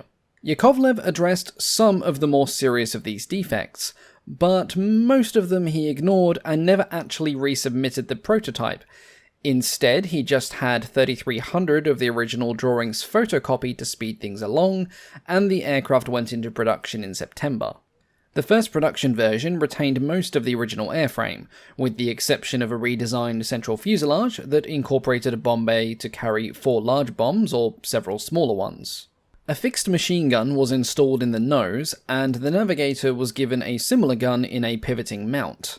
Other modifications also included some repeated revisions of the engine cooling systems and the fitting of new propellers to increase its climb performance. The first aircraft rolled out from Factory Number 1 on New Year's Eve 1939, but arguments over the build standard delayed the first flight until the 20th of February. Having realised that Yakovlev had deceived them, VVS staff repeatedly demanded that the defects listed in their report should still be corrected. However, factory staff building the aircraft were following Yakovlev's instructions and built the planes to the design he submitted. That same month, the Commission then recommended that the original production order of 50 aircraft be limited to 10 examples, all of which were delivered for testing by mid-February. Around this time, the service designation was changed from BB-22 to Yak-2, under a new scheme to honour aircraft designers. Further changes were now made to the design, the biggest being yet another redesign of the central fuselage. Now, the navigator was moved right behind the pilot, and the bomb bay was now behind the rear spar. The main advantage of this change was that the rear canopy could be raised up on a hydraulic jack that could offer the navigator's gun a better field of fire than before. All manner of problems continued to plague the Yak-2 during its production. A VVS report bluntly stated that Yak-2s built at Factory Number 1 were deemed unsatisfactory.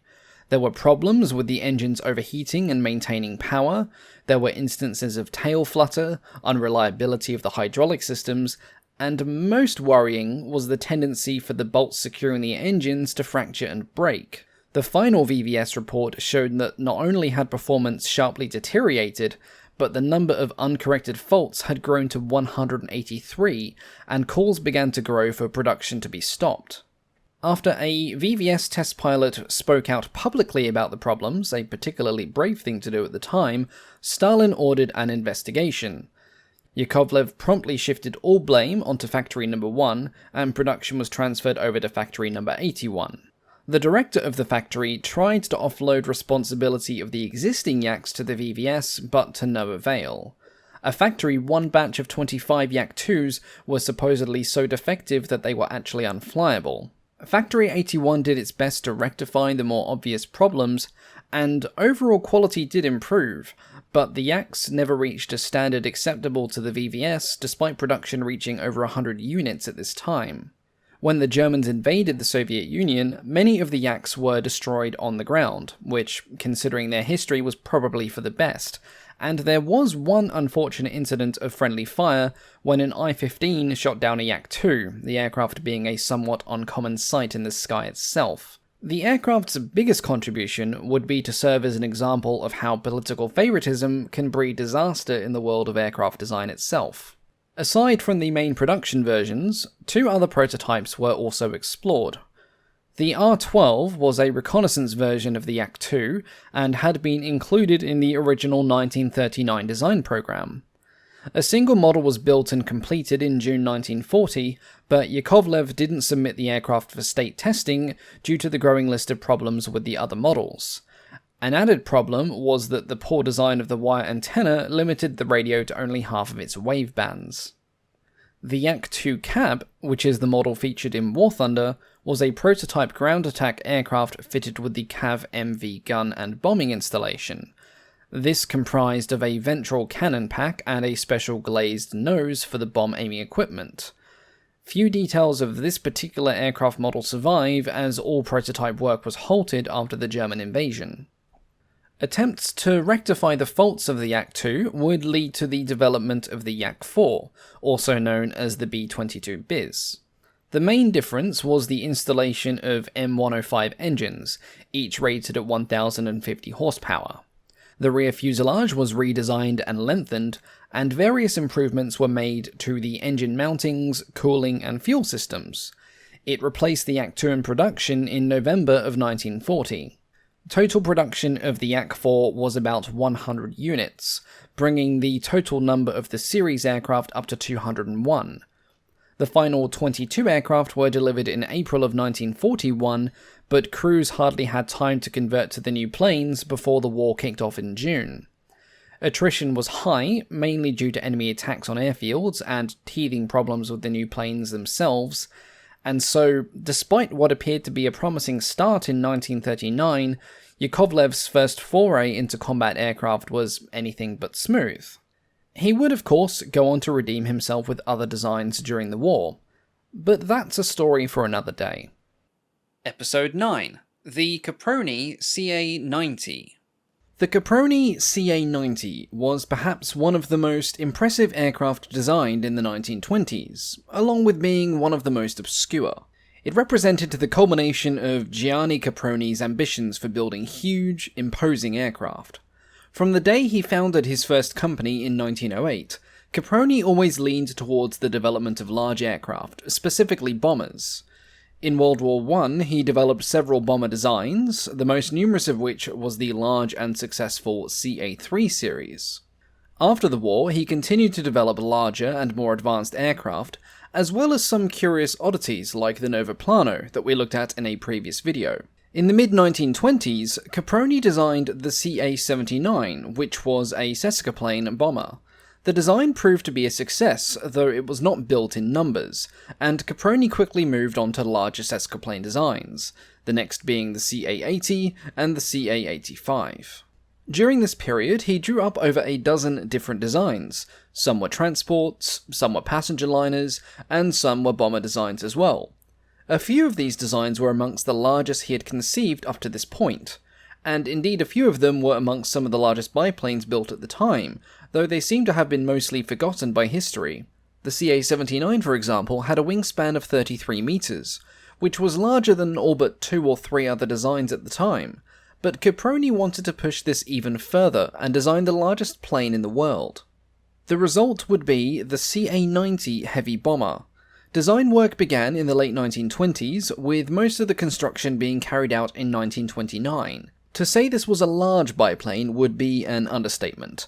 In fact, today it remains the largest land-based biplane ever built. Due to the size of the aircraft, the entire framework was based on steel tubing, rather than aluminium or duraluminum framing, and the main joints were machined from billets of chrome-nickel steel. The fuselage was constructed of square sections, and it also formed an integral part of the lower wing, which, unlike most biplane designs, was seated at the top of the fuselage rather than at the middle or lower sections. 8 cylindrical fuel tanks were housed in this section, along with 11 more in the nose, and 4 more in a vertical arrangement behind the bomb bay. The wings and most of the fuselage aft of the cockpit were clad in fabric, and the rest of the fuselage and the nose was covered by sheets of corrugated duraluminum. When completed, the scale of Caproni's latest creation awed those who saw it in person. It had a length of 26.9 meters and a height of 10.8 meters. Like many of Caproni's recent designs, it was a sesquiplane, with the upper wing being smaller than the lower wing. That being said, the upper wing was still huge, having a wingspan of 34.9 meters, but it was dwarfed by the lower wing that had a span of 46.6 meters. The upper wing sat 5.7 meters above the lower wing, and as it was not directly attached to the fuselage, it was supported by an array of thick struts and wire bracing. The control surfaces were equally massive. The ailerons had a span of 22 meters each, the horizontal stabilizer had a span of 10.2 meters, and attached to it was a pair of 5-meter wide elevators and a 5-meter tall rudder. As something of this size had not really been attempted before, even more attention than usual was placed on the aircraft's flight handling characteristics, for obvious reasons. All parts of the aircraft were subjected to rigorous tests by the experimental department of the Milan Polytechnic Institute. Large control servo tabs were fitted to the rudder and the ailerons, which allowed the pilots to operate the controls without the effort feeling like a workout at the gym. This, combined with the sensible layout of the cockpit controls, meant that the entire aircraft could be safely controlled by a single pilot. Speaking of the pilot, the Ca-90 had an open cockpit with the controls in a side-by-side layout. This cockpit was located just before the leading edge of the lower wing, and on each side of the fuselage below the cockpit was a large door that granted access to the main fuselage. It is not specifically stated anywhere how many crew members it had as a bomber, but the design provisioned 7 gunner stations, 1 in the nose, 1 on the upper wing, 1 in a ventral gondola, 2 in the upper fuselage, and 1 on each side of the fuselage. None of the source material indicates that the defensive armament was actually fitted to the aircraft, but it was expected to have between 8 and 12 machine guns, some in single mounts and some in pairs. Had they been fitted, it would have represented a significant amount of defensive firepower for this era. A bit more is known about the weight and payload capacity though. When empty, the Ca-90 had a weight of 15 tons, and it could carry a useful load of a further 15 tons as well, giving an approximate maximum weight total of 30 tons. However, depending on what safety standards were adhered to, it could theoretically go up to 35 tons at a stretch. The 15 tons of useful weight would be made up of fuel, people, and bombs. All of the bombs were carried in a bomb bay behind the cockpit, and the bomb racks could accommodate 850, 500, 250, and 100 kilogram bombs, for a total bomb load of 8,000 kilograms. Now, an aircraft of this size and weight needed a strong undercarriage to support it, and like everything else about the Ca-90, this too was massive, with the 4 main wheels of the landing gear having a diameter of 2 meters. The landing gear had a very wide track to facilitate landing on rough ground, and the impact was absorbed by suspension mounted on 2 struts that connected the gear to the lower wing, and another pair of struts also connected the gear to the fuselage itself. The Ca-90 was powered by 6 engines arranged in tandem pairs. Earlier on in his career, Caproni had subscribed to the idea that more engines translated to better safety, but after lessons learned from his 8-engined Novoplano and other designs, he realised that too many engines impaired the safety and simplicity of an aircraft by increasing the difficulty of control. However, in 1929 he would still need more than a few to lift 30 tons of plane into the air.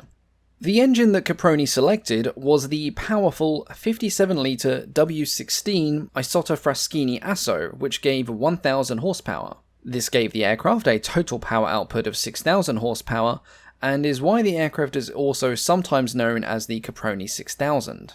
1 pair of engines was mounted on each side of the lower wing above the landing gear strut, and the third was mounted in a central gondola on struts between the wings. The pusher engines drove a 4-blade propeller, and the tractor engines drove a 2-blade propeller. They were all water-cooled. The front engines had their radiators mounted behind the propellers, and the rear engines on the wing had radiators attached to the wing support struts, whilst the central rear engine had its radiator suspended below the engine gondola. In terms of performance, the Ca-90 had a documented top speed of 205 km an hour, a landing speed of 90 km an hour, and a ceiling of 4,500 meters.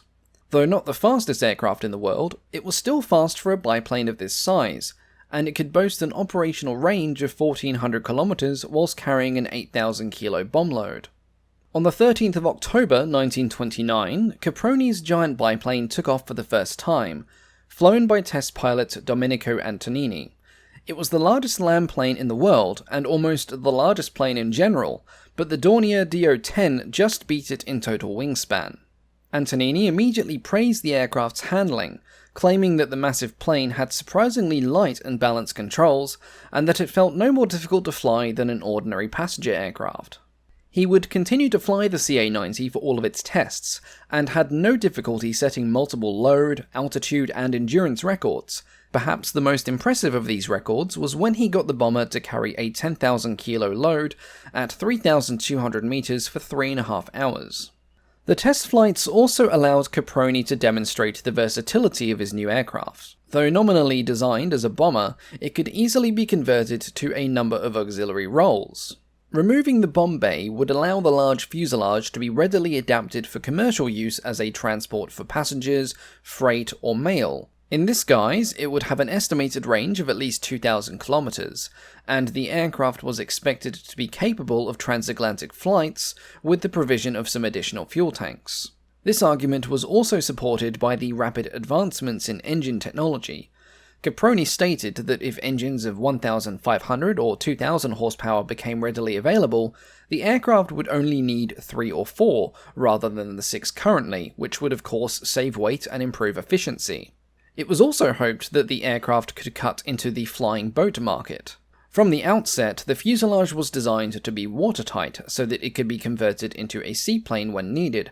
However, not enough documentation exists to expand much further on this. There was a plan drawn up for the CA-91, which was a dedicated seaplane, and as that design shared the same wings and engines as the CA-90, it would be safe to assume it was a direct result of that line of thinking. After its first flights, the aircraft was considered a technical triumph, not only for Italy but for the world of aviation in general, since it demonstrated that even land planes could reach huge dimensions without increasing the difficulty of taking off and landing. Yet despite this, only one would be built, and it would never see production or commercial success. The CA-90 was a victim of two things: timing and politics. The current head of the Italian Air Ministry did not subscribe to Caproni's fondness for heavy bombers. In fact, he was not enthused with the idea of large-scale bombing in general. The idea of heavy bombing was still relatively young. Some people saw it as a gimmick. Some viewed it in the same manner as we view nuclear weapons today, a weapon that should not be used, and some thought that lighter bombers in larger numbers was the way of the future. Whatever the minister's own opinions may have been, Caproni knew he wouldn't be able to sell his plane as a bomber. His attempts at marketing the CA-90 as a commercial venture were also a failure.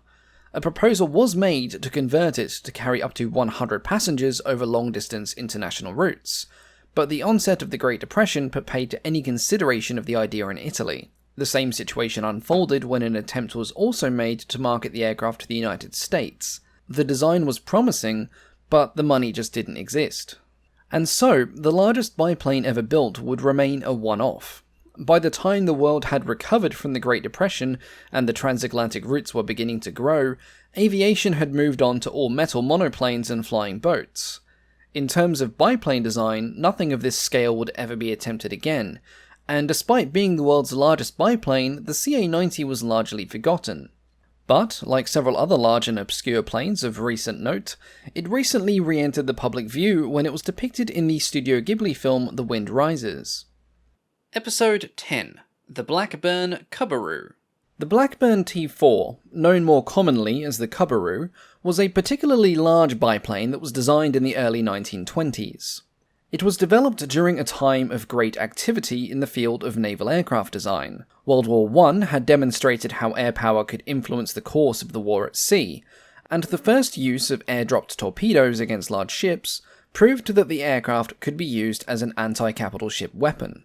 In 1922, the British Air Ministry issued Specification 1622. This called for a long-range torpedo bomber. It had to be capable of carrying a large 21-inch torpedo over a range of 800 miles. Two aircraft manufacturers would submit designs to meet the ministry's specification: Avro and Blackburn. Avro were working on a twin-engine design, but Blackburn designer F.A. Bumpus wanted to build his aircraft around a new prototype engine, one that was being developed by D. Napier & Son. The engine, which was dubbed the Napier Cub, was a very large, very experimental design. It was a liquid-cooled engine that featured 16 cylinders in an X pattern, which comprised of 4 banks of 4 cylinders. It weighed over a ton, had a total displacement of 3,681 cubic inches, or just over 60 litres, and it produced 1,000 horsepower at 1,800 RPM.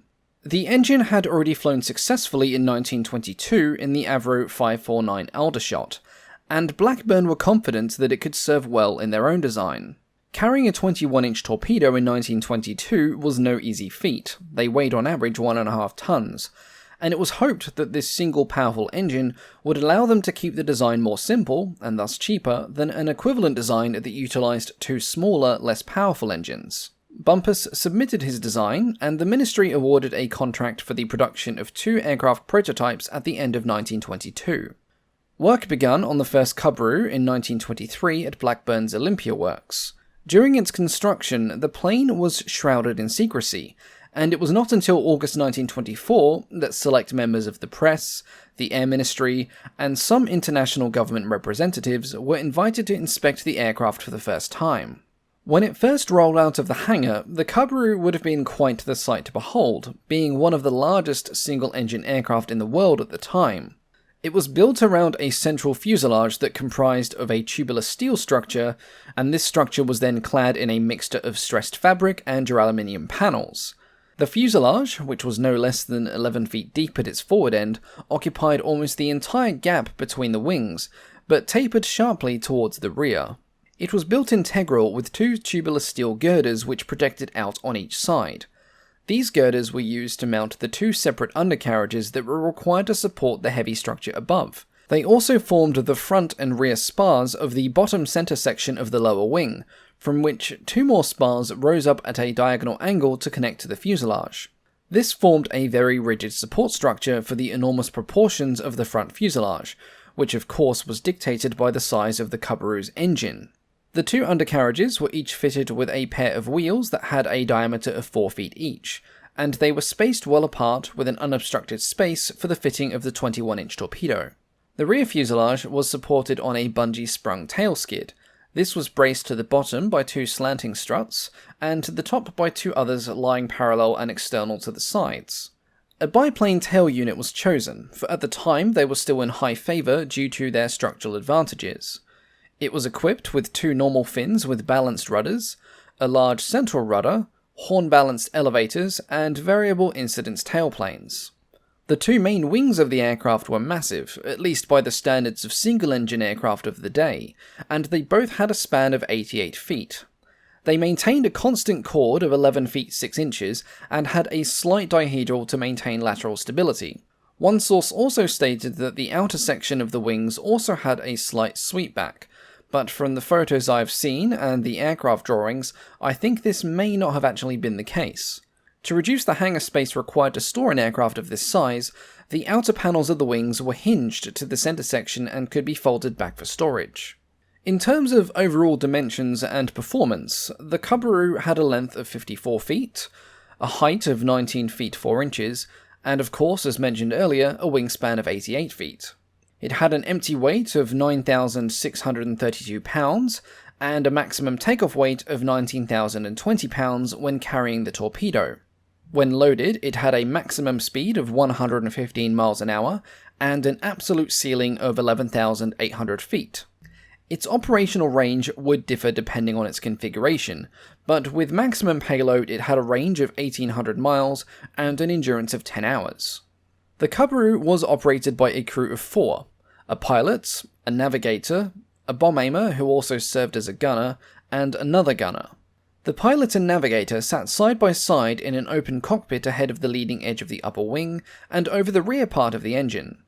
In front of the pilot's windscreen was a curved radiator conforming to the rounded shape of the nose, and it provided a convenient way of warming the cockpit in cold weather. All crew members were in direct communication with each other. A hatch in the floor of the cockpit gave access to an enclosed cabin below that housed the bomb aimer. This cabin was lit by portholes and equipped with wireless equipment, a chart table, and the floor of the cabin incorporated a window for the bomb aimer. It also provided prone positions for 2 gunners firing through rotating trapdoors in the fuselage adjacent to the lower wing route. The rear gunner position could be accessed by a passage that led aft from this cabin. It was housed in an elevated gun ring on top of the rear fuselage that gave a wide field of fire over the tail unit. The Napier Cub engine dominated the front of the aircraft. Though it was built in an X arrangement, it was not completely symmetrical. The upper banks were closer together than the lower banks, being inclined 26¼ degrees to the vertical, whereas the lower banks lay 26¼ degrees to the horizontal. This feature enabled the designers to enclose the upper portion of the engine completely within the nose, with only the lower cylinder blocks and part of the exhaust being exposed. Despite its size and complexity, the Cub could be cold-started in under 2 minutes thanks to a 5-horsepower gas starter that was installed in the engine bay. After the initial inspection, the Cubaroo was painted in RAF colours and given the serial N166. It flew for the first time in the summer of 1924. At this point, the aircraft was still kept fairly secret, and the first flight was not publicly shown. It was flown by Flight Lieutenant Bowman, who would become well known as the chief test pilot for Hawker in later years. He was chosen as the test pilot because he had previously flown the Avro Aldershot, which had also been powered by the experimental Napier Cub engine. Later on in August, the aircraft would perform a public demonstration flight at Brow. Bowman took off into an 8-knot wind, and according to one onlooker, the aircraft floated into the air in half the available distance of the airstrip. The praise was not limited to those on the ground either. Bowman reported that the aircraft felt very easy to fly, which, considering it was flying at a maximum load weight of 9 tons, including a torpedo, was high praise indeed. During this flight, Bowman put the Cubaroo through a series of slow and fast runs and climbing turns, before conducting a very gentle landing that the plane achieved in under 100 yards. Following this, the Cubaroo then went to Martlesham Heath for official performance trials. Only one change was made during this time, and that was the replacement of its 2-blade wood propeller for a 3-blade adjustable pitch model. A second Cubaroo was built in 1924 and given the serial number N167. It first flew in 1925 and was almost identical to the first, with the exception that the radiator was of a different shape and that it was fitted with a metal 3-blade propeller from the outset. It made a brief appearance at the Hendon RAF display on the 27th of June 1925, where it dwarfed all other aircraft.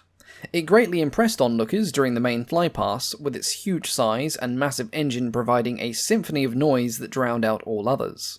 Despite impressing the public, the press, and several prominent members of the air staff, the Cubaroo would not go into production. Later in 1925, the Air Ministry abandoned its specification for a large bomber to carry the 21-inch torpedo, and at the same time they put more focus on twin-engine aircraft due to their high reliability. In response to this, Blackburn made detailed design studies for twin-engine versions of the Cubaroo that would be powered by the Rolls-Royce Condor engines. However, none of these were built, and the 2 Cubaroo prototypes finished out their days as experimental platforms.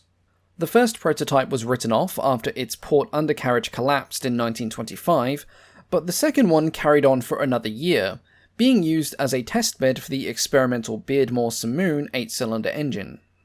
Episode 11. The SAAB 17. The SAAB 17 was the first all-metal aircraft developed in Sweden. It was also to be the first aircraft built by SAAB, who had only been formed on the 2nd of April 1937. But before we talk about this aircraft, it's worth taking a brief look at the general and very confusing state of the Swedish aviation industry at this time, as it directly relates to the development of this particular aircraft.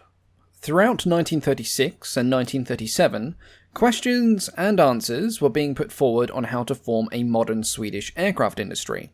In early 1937, representatives for some of the leading companies which had expressed an interest in building up an aircraft industry were summoned to a meeting with the Prime Minister. These men represented the arms manufacturers NOHAB and Bofors, the Götaverken shipyard, already an aircraft manufacturer, and ASJA.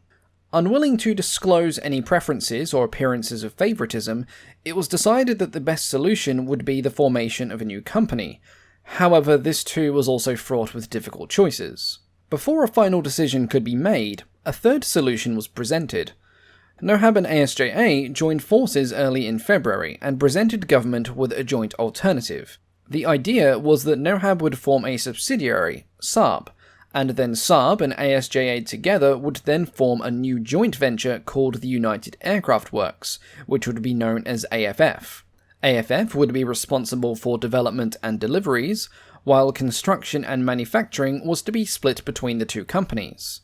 There's a lot more to it than this very brief summary, and there's a couple of other companies and subsidiaries involved as well, but I did only want to cover this briefly to explain the relationship between SAAB and ASJA specifically, and keep the video more focused on the aircraft. Speaking of which, in 1938 the Swedish Air Force was looking for a new reconnaissance aircraft, and with storm clouds gathering over Europe, there was a growing need to modernise the Swedish military assets.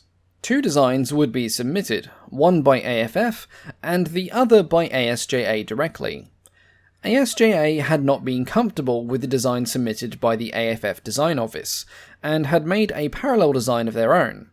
This also included a response to the new requirement that the aircraft could be built as a light bomber without an excessive amount of redesign. To improve their development work, ASJA had augmented its engineering staff by hiring 48 American designers and specialists between 1938 and 1939. However, their stay in Sweden would be short-lived, as they were called back to the US at the outbreak of war in Europe. Nevertheless, their input was valuable and significantly aided the design process. In August, AFF submitted the two designs, and was awarded a contract to develop and build two prototypes of the ASJA design, which at the time was known as the L-10, and the prototype would be given the designation P-7. The sudden departure of the American designers and engineers in 1939 and 1940 caused development delays, as ASJA and SAAB moved to fill the gaps, often with inexperienced personnel. However, the prototypes were completed by the spring, and the first aircraft, now known as the SAAB-17, took to the sky for the first time on the 18th of May 1940. The two aircraft were almost identical, except for a difference in engines. The first prototype was powered by a Swedish-built NOHAB Bristol Mercury 12 of 800 horsepower, and the second aircraft would be powered by a Pratt & Whitney Twin Wasp, which produced 1,065 horsepower. The aircraft was designed as a mid-wing all-metal cantilever monoplane. It boasted several advanced design features, including flush riveting to reduce drag. It also housed a roomy, high-visibility canopy for a crew of two, a pilot, and an observer who also acted as a navigator and rear gunner. For maximum strength, the central fuselage was designed without any cutouts for the undercarriage. The landing gear and the tailwheel were still fully retractable, but instead of being housed within the fuselage or the wing, it instead retracted against the wing and was protected by a streamlined metal covering that was fixed to the gear itself. This covering was dual purpose, as not only did it protect the gear from the elements, but it also acted as an air brake during a dive bombing attack. The SAAB-17 was also designed to have the landing gear replaced with floats for landing on large bodies of water, and, Sweden being Sweden, home to moose and snow, the aircraft could also be equipped with retractable landing skis. The aircraft's armament consisted of two 8mm machine guns mounted in the wings, and one 8mm machine gun on a flexible mount at the rear seat. In terms of payload, it could carry up to 700 kilograms of bombs. Racks were provided under the wings, and the fuselage had an internal bomb bay that could accommodate one 250 kilo bomb or 8 50 kilo bombs. Earlier versions of the aircraft were also equipped with a special mechanism that lowered an externally carried 500 kilo bomb free of the propeller arc. Though innovative, this feature would not last, as the advent of the SAAB BT-2 bomb sight would soon make dive bombing obsolete. In fact, dive bombing would be rapidly discouraged when the first production models arrived, as it was discovered that their wings had a nasty habit of falling off during a dive. The wings were of course promptly strengthened, but the aircraft were only ever cleared for shallow dive bombing during their service life. In the autumn of 1940, SAAB was awarded contracts for 174 aircraft, all of them being the reconnaissance version that was to be dubbed the S-17. A year later, that order was increased to 262 units, of which one batch was to be built as light bombers designated as the B-17. This batch was then increased again to become the major part of the order by the end of the following year. Developing the prototype had been a complicated endeavour, but completing the production versions quickly made that feel like a spring picnic. First of all, production was complicated by the problems of engine availability. Initially, the aircraft was planned for the Pratt & Whitney Twin Wasp. This version was designated the B-17A in the Swedish Air Force. The Twin Wasp engine, however, did not become available in suitable numbers until 1943-1944, and therefore the first version of the aircraft to go into production was the B-17B, powered by a Swedish-built Bristol Mercury 24 engine. But there's more. In 1941, the Air Force was able to produce some Italian engines which produced 1,040 horsepower, and this was then used to power the B-17C. The Twin Wasp-powered B-17A thus became the last version to go into production, despite being the first designed. All in all, the first production aircraft would fly on the 1st of December 1941, and the last delivery took place in autumn of 1944. Shortly after this, the wings started falling off during the service trials for dive bombing, and production had to be halted whilst they were strengthening and redesigning the wings. In terms of dimensions and performance, I'll quote the figures for the B-17A to keep things simple. It had a length of 9.8 metres, a wingspan of 13.7 metres, and a height of 4 metres. It had a relatively light empty weight of 2,600 kilograms and a loaded weight of 3,970 kilograms. It had a maximum speed of 435 km an hour, a cruising speed of 390 km an hour, and a range of 1,800 km. From 1942, the SAAB 17 would be fielded by 6 light bomber and reconnaissance wings of the Swedish Air Force, but due to Sweden's neutrality, they would not see any combat during World War II. In the final phase of the war, it was feared that German troops in Denmark and Norway would not obey Germany's order for total surrender. In Sweden, the Danish Brigade, first organised in 1943, had been trained to use the B-17 and were put on alert for deployment, but the order to fly never came from Denmark. Due to the rapid advances in aviation technology, the aircraft were retired from frontline service in 1948. However, they would get a second lease of life with the Ethiopian Air Force. Between 1947 and 1953, the Ethiopian Air Force, which had been organised by Swedish officers at the request of Emperor Haile Selassie, eventually purchased a total of 47 SAAB 17As in 3 batches. The aircraft proved to be ideal for the rugged conditions in Ethiopia. In the late 1950s, a number of Fairey Firefly aircraft were acquired from Canada in order to modernise the Air Force. But these aircraft finished their service in Ethiopia well before the SAAB 17s, which were still in operation in squadrons in the 1960s. Even in the 1970s, a few aircraft were still operating with Ethiopia after more than 25 years of service.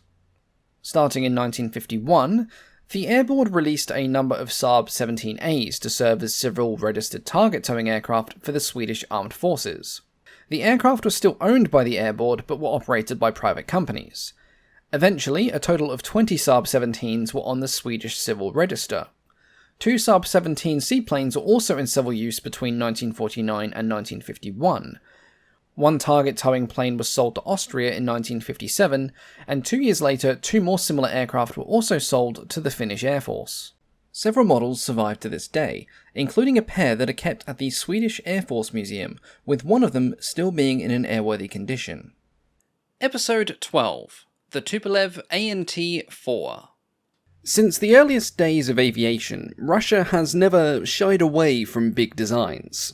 In the 1920s and 1930s, Tupolev developed a series of large and impressive aircraft. Some would become the foundation of the Soviet bomber forces, some would become passenger liners, and some would become impressive tools for propaganda. Today we're going to take a look at the first of Tupolev's giants, the ANT-4, also known as the TB-1. In the early 1920s, the Soviet Union had no heavy bombers in its air force. Russia had fielded some impressive examples in World War I, but they had all been retired by 1921, and their designer, Igor Sikorsky, had emigrated to America. This left somewhat of a vacuum in the ranks of Soviet designers, and when the need for an experimental heavy aircraft arose in 1923, the Soviet Union initially looked for an international solution. It approached the British aircraft industry in the hopes of purchasing the design work for this new aircraft, but the cost quoted was exceedingly high, and the delivery time was exceedingly slow, It was then that the Soviet Army and Air Force considered a proposal from a relatively young name in the aviation world, Andrei Tupolev. By 1923, Tupolev had designed 3 aircraft. Though none of them had crashed, exploded, or otherwise behaved in a manner unbecoming of an airplane, they were unassuming and unimpressive designs. This, however, was about to change. Keen to establish themselves in the industry, Tupolev and his design bureau had put forward an offer to design this new aircraft for the Army and Air Force, and also have the prototype ready within 9 months.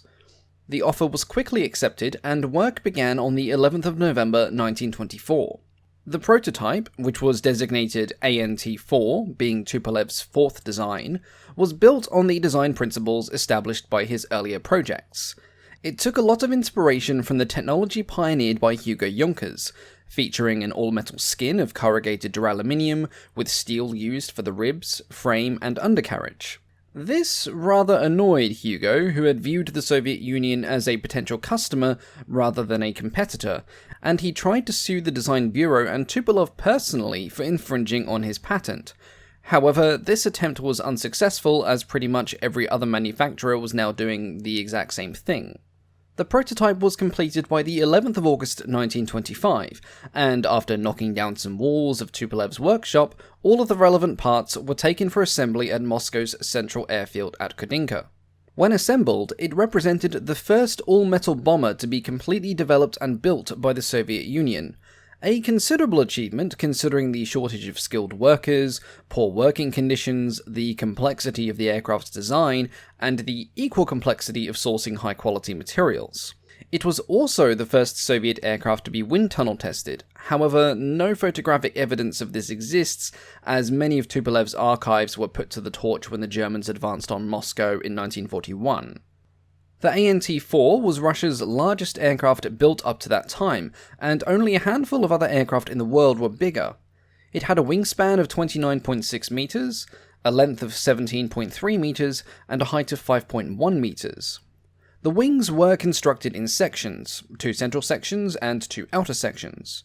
These were fixed in place by casing bolts and allowed for easy maintenance and transport of the aircraft itself. The fuselage followed the same principles, and was constructed in 3 sections. The first encompassed the nose, the second went from the cockpit back to the 5th spar in the fuselage, and the third went all the way to the tail. The prototype was powered by a pair of Napier Lion 2 engines, which were rated at 450 horsepower. These were fed by 10 fuel tanks that were housed in the central wing section that had a total fuel capacity for 2,010 litres. Though devoid of any military or navigation equipment, the prototype was relatively hefty, with an empty weight of just over 4 tons and a maximum weight of 6.2 tons. Ordinarily, this was designed to be supported by an undercarriage fitted with 2 1.25 meter diameter wheels, but when it was first completed, the prototype was actually mounted on a pair of Junkers skis instead. It took off for the first time on the 26th of November 1925. Following this flight, and some modifications to improve its handling characteristics, the aircraft went through an initial test program that it passed with flying colours. After this, it went for state trials, and between June and July of 1926, it completed 25 test flights and was evaluated as a first-class aircraft. It was then given a simulated bomb load of 1 ton, and flew for 12 hours, covering 2,000 kilometers. A similar test was also made with a 2-ton bomb load, which was carried for a flight of 4 hours and 15 minutes.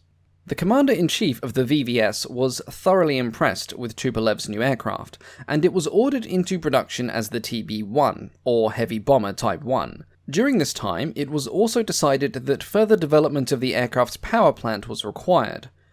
Originally, the plan had been to upgrade to a more powerful engine supplied by Lorraine Dietrich, but in April of 1927, this was changed to the newer BMW V1, which could give up to 600 horsepower, with the plan to manufacture them as the Soviet license-built M17 engine in the future. Meanwhile, a second ANT-4 was being built, this time as a fully militarized prototype. It was powered by BMW V1Z engines, had 3 defensive turrets outfitted with Lewis machine guns, and was completed with a suite of radio and camera equipment. It was completed in the summer of 1928 and made its first flight on the 15th of August that year, with the flight test program concluding in March of 1929. Almost 5 years elapsed from the completion of the first prototype to the first arrival of production models of TB-1s. This was due in part to the problem of acquiring suitable factory space to produce said planes, acquiring suitably powerful engines in large numbers, and acquiring metal of suitable quality to facilitate the actual construction of the aircraft itself. However, by the end of the 1920s, the Soviet Union was now producing high-grade alloys in enough volume to reduce its dependence on imported alloys, and the TB-1 was then able to enter full serial production. Compared to the prototypes, the TB-1 had a slightly reduced wingspan of 28.7 meters. It now has an empty weight of 4.5 tons and a maximum weight of 6.8 tons. It was also more powerful. The license-built M17 V12 engines produced 680 horsepower each and drove a pair of fixed-pitch two-blade propellers. The fastest production models of the TB-1 reached a top speed of 207 km an hour, which was more than enough for the pilots, seeing as the aircraft was built with an open cockpit. Though nominally designed as a bomber, the Soviet leadership quickly realized the potential of the TB-1 as a tool for propaganda. Its excellent range and endurance made it the perfect candidate for a series of record-setting national and international flights. After a couple of successful but shorter local flights, Stalin proposed an intercontinental flight be attempted. New York was selected as the destination, but instead of flying west from Moscow to New York via the Atlantic, it was decided to go east instead. Not only was this the safer route, avoiding the giant body of water that was the Atlantic, but extra propaganda value would be gained from the extreme distance, and the added bonus of the aircraft visiting prominent Russian cities along the way. 2 aircraft were stripped of their military equipment and prepared for the journey, with the second being a backup. On the 8th of August 1929, pilots Shestakov, Bolotov and their crew took off from Moscow in their ANT-4, renamed Strana Sovetov, or Country of the Soviets. Not long after this, the decision of preparing a second aircraft soon bore fruit, as an emergency landing in the Omsk region of Siberia damaged the first. 15 days later, the second aircraft, renamed like the first, took off and began its epic journey. The journey covered multiple legs, sometimes as a land plane, and sometimes fitted with floats for the Bering Sea and the Gulf of Alaska. The crew were constantly fighting with engine problems, but only one major mishap occurred that slowed them down for any period of time, an engine failure near the Aleutian Islands. But thorough planning meant that a spare engine was soon fitted, despite there being no specialist equipment on hand to do so. On the 3rd of November, the aircraft landed in New York and was greeted by thousands of excited people. It was the first Tupolev design to be seen in America, and the conclusion of this journey thrust Soviet aviation into the forefront of the world scene. The global point-to-point distance flown was 21,242 kilometers, or 13,200 miles, over a flight time totaling 137 hours. Though in reality, the actual travel distance was considerably longer due to the varying legs of the journey. The ANT-4 would make headlines again 5 years later in 1934. The ship Cheluskin had become trapped in ice far north of the Bering Strait. 104 people were on board, and they had provisions to last out the winter until the spring thaw came. However, the ice began to crush the ship in February, forcing them onto the ice itself. An impromptu landing strip was prepared, and the first aircraft to land on the scene was an ANT-4. Over the next week, it performed the largest aerial rescue in the world up to that time, with all 104 people being safely evacuated from the ice. In its military guise, over 200 of the TB-1s were produced. Though compared to later production numbers, this sounds quite small, for the early 1930s that represented a significant achievement when it came to producing large aircraft in the Soviet Union. As a result of this, many TB-1s were either modified or built specifically as testbeds for new technologies and ideas. Perhaps the strangest of these ideas was the use of so-called parasite fighters. V.S. Vakmistrov, and I apologize if I pronounced that wrong, worked at the VVS Scientific and Research Institute. He proposed that long-range bombers should have fighters mounted on its wings, connected by a special sort of link. Together, they would take off with all engines running, and then the fighters would throttle back until they were needed. This would greatly increase their range for escort duty and would allow the bomber to bring its own defenders deep into enemy territory. The fighters would then detach from the bombers, swat their opponents out of the sky, and then link back onto their mothership for a ride home. This idea was well received, and an ANT-4 was specifically modified to carry a pair of ANT-5 fighters. The concept of releasing aircraft from the mothership was proved during a series of test flights, but the project was eventually cancelled in 1940, mostly as the result of Stalin's purges, which led to the arrest of Vakhmistrov's greatest supporters. Despite its large size, the TB-1 was also considered as a seaplane after the successful flight of the ANT-4 from Moscow to New York. Some 55 TB-1s were modified to become the TB-1P, with their undercarriages being replaced with floats. These were used for coastal patrols, especially in the Far East, and TB-1s operated in the northern regions fitted with skis. The TB-1 served with the VVS until finally being retired in 1941. Between the mid-1930s and 1948, about 90 TB-1s would be stripped of military equipment and operated as the G-1 cargo aircraft. Likewise, many of the TB-1P floatplanes were also converted for transport use during the Second World War. Some of these aircraft were amongst the first in the world to test the use of cargo parachutes, dropping crates of military supplies, artillery pieces, and even small tanks on some occasions, though unfortunately no photo record of this exists. Though not the largest of Tupolev's designs by a long shot, the ANT-4 was perhaps the most significant. It provided the basis of a hugely successful propaganda aircraft, it formed the foundation of the new Soviet bomber forces, and it tested a dozen revolutionary technology concepts that would be improved upon during the Second World War. Remarkably, one example of this aircraft still survives today, a G-1 transport that is displayed at the Ilyanovsk Aircraft Museum in Russia. Episode 13, The Tarrant Tabor. Near the end of World War I, Britain had developed and built the Handley Page V-1500, a heavy bomber designed to be able to bomb Berlin. Though it would never get the chance to do so, the armistice being signed on the very day of its maiden mission, the development of the Handley Page had spurred on others to design something even bigger. Enter Walter George Tarrant. He had founded W.G. Tarrant Limited. It was a well-known woodworking and building contractor based at Byfleet in Surrey. During the war, they had supplied numerous structural components to other aircraft manufacturers, and had patented a method of constructing wing spars that featured wooden lattice webs.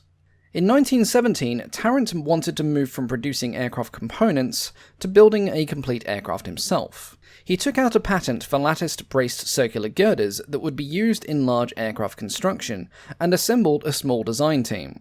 He was joined by Marcel Lebel, a Belgian aeronautical engineer, and W.H. Barling from the Royal Aircraft Factory. Together, they drew up the design for a very large 4-engined biplane bomber towards the end of 1917. Initially, it was planned for the aircraft to be powered by 4 of the then-in-development 43.5-litre Sedley Tiger V12 engines, which were expected to produce around 600 horsepower. However, it soon became evident that the Tiger engine was plagued by delays, and in fact it would ultimately be a complete failure, and so the decision was made to use 6 of the 450 horsepower Napier Lion engines instead.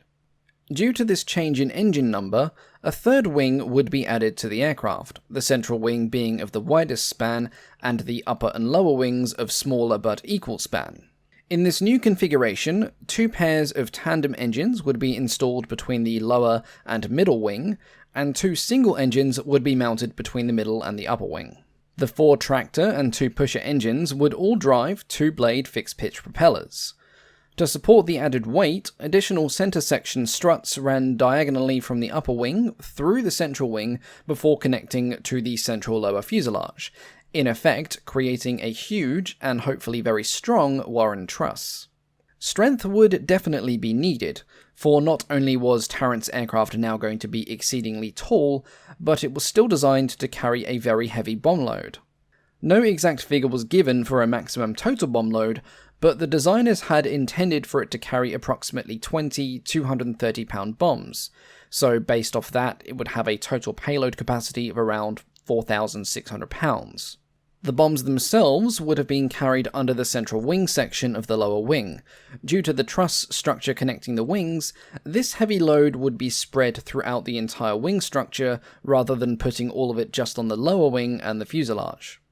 The fuselage itself looked very sleek and modern for the time, thanks to Tarrant's patented design method. It was a streamlined monocoque, constructed of lattice-webbed circular fuselage frames and covered with 2 to 4 mm of ply. Attached to the rear of the fuselage was a traditional biplane tail unit.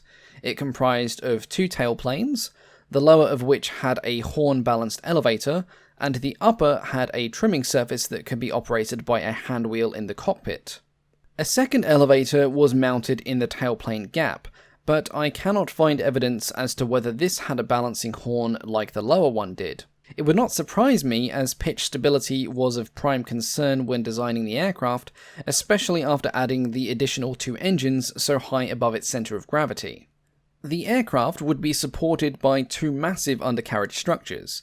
Each of these carried a trio of 5-foot diameter wheels that were mounted on a common axle. Each wheel assembly was attached by struts directly beneath the engine that mounted the interplane struts. As such, the impact from landing was distributed between the 3 wings and their support structures. To increase stability on landing and ground handling, the landing gear had a very wide track of over 31 feet. At one point, it seems that the construction of the aircraft was halted, though this cannot be completely verified. Some news article snippets from 1919 and 1920 claim that construction paused after the end of the First World War, but many other sources mention nothing of the kind.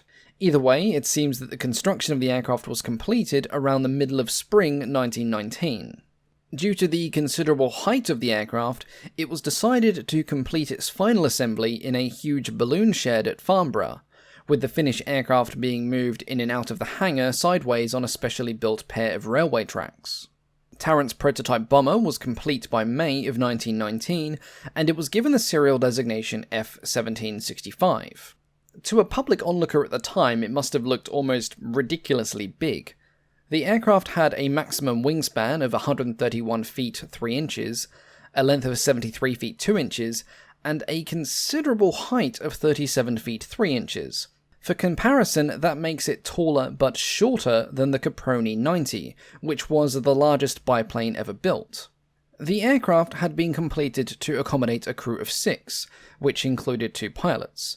However, no record shows of any designed gunner emplacements, though it can be assumed that one would be in charge of bomb aiming, and at least another would be an engineer of sorts to manage the 6 engines. The cockpit was open, and the rest of the crew could access the fuselage by a pair of hatches below the nose. For reasons that were about to become painfully obvious, no performance statistics were ever recorded. But the Tabor was wind tunnel tested by both the Royal Aircraft Establishment and the National Physics Laboratory. It was estimated to have a maximum speed of just over 110 miles an hour, a surface ceiling of 13,000 feet, and an endurance of approximately 12 hours. Unfortunately, the reports of these 2 authorities conflicted, something not ideal when you're trying to find out if your new expensive prototype will fly or not, with the RAE suggesting that the aircraft was excessively tail-heavy and the physics laboratory suggesting otherwise. A proposal was put forward to add 1,000 pounds of lead ballast into the nose to counteract this supposed heavy tail, but Tarrant strongly disagreed with this, believing that the RAE report to be incorrect. However, the ballast was added anyway, though it is not clearly known whether Tarrant or the 2 test pilots assigned to the aircraft were ever made aware of this decision. On the 26th of May 1919, the aircraft was made ready for its maiden flight. At the controls were Captains F.G. Dunn and P.T. Rawlings, who were accompanied by 4 crewmen. After completing the lengthy process of starting the 6 engines, which required the use of a large gantry and perhaps the largest Huck starter ever built, Dunn carried out a number of trial taxiing runs before starting his takeoff run. To begin with, he opened up the 4 tandem engines mounted between the lower wings, and when the aircraft was at sufficient speeds to lift the tail, he opened up the 2 upper engines as well. At this point, witnesses saw the aircraft tip over onto its nose, its undercarriage collapsing, and coming to rest tail up with the front of the nose and the fuselage completely crushed. Immediately following the crash, a catastrophic fire was avoided by the quick thinking of either one of the pilots or the crew who engaged the master cutoff switch. Unfortunately, both of the pilots would succumb to their injuries, but the rest of the crew escaped, with the only major injury being a broken leg sustained by one Captain T.M. Wilson, who was flung through the rear section of the fuselage on impact. A subsequent investigation would conclude that the direct cause of the accident was the sudden increase of thrust by the upper pair of engines, which caused the aircraft to violently pitch over. These engines were mounted 28 feet in the air, and it was strongly suspected that the 1,000 pounds of nose ballast was unknown to the pilots, otherwise they would never have applied so much power, especially as the aircraft was running a light load with minimal fuel and no simulated bomb load. A second aircraft had been planned, possibly as an attempt to develop the Tabor into a commercial aircraft in the new post-war era, but it would never be built. It was deemed inherently unstable, and the only way of rectifying it, which included removing the upper wing and engines and replacing the 4 main engines with more powerful ones, was too expensive to justify. And so the Tabor would become W.G. Tarrant's first and only foray into aircraft design. No surviving parts of the aircraft survive today, but it certainly serves as an example that bigger is not always better.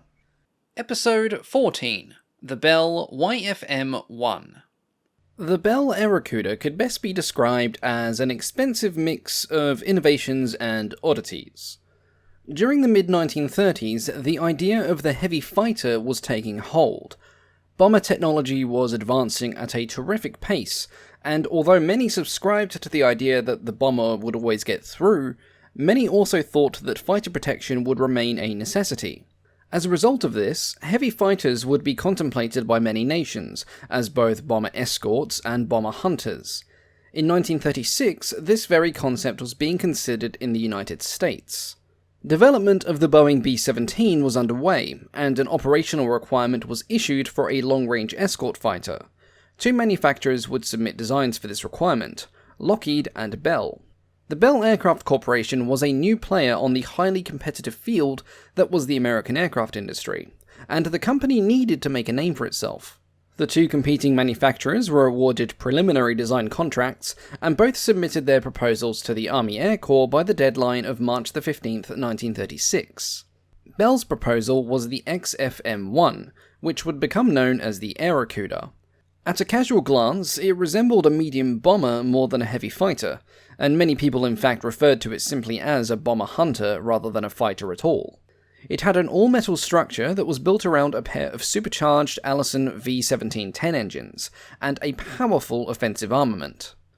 The wings were of box spar cantilever construction and comprised of central and outer sections. The front and rear of the fuselage were joined at the front spar of the wing for added stability, and the rear section was of a semi-monocoque construction. The V12 liquid-cooled Allison engines put out 1,090 horsepower each, and they drove a pair of 3-blade pusher propellers. They were arranged in such a way that the forward section of each engine nacelle could be dedicated as a gunner's compartment, albeit a fairly noisy one. Speaking of gunners, the proposed armament, by 1930 standards, was, well, impressive. It was to be equipped with a pair of forward-firing 30 caliber machine guns, which was fair enough, but it was also equipped with a pair of 37mm automatic cannons. These would be mounted in a pair of flexible cones that were on the front of each engine nacelle. Each of these would house a gunner, however their primary purpose was to feed the guns rather than fire them, though they could still do that in an emergency. The aircraft featured an innovative fire control system developed by Sperry Instruments, which would allow the navigator to operate the cannons remotely, with the gunners making minor corrections to their aim. In essence, what Bell had designed was a flying anti-aircraft battery that could engage enemy bombers beyond the range of their own defensive guns. In a pinch, it could also be used as a sort of fighter bomber and could carry up to 20 30-pound bombs in bays installed in the wings, but this was considered more as an afterthought. It had a relatively meek defensive armament, which came in the form of 2 50 caliber machine guns that were mounted in side blisters on the rear part of the fuselage. The Airacuda had a crew of 5, a pilot, a co-pilot and navigator, a radio-operated gunner, and 2 dedicated gunners. The aircraft was designed to provide excellent frontal visibility.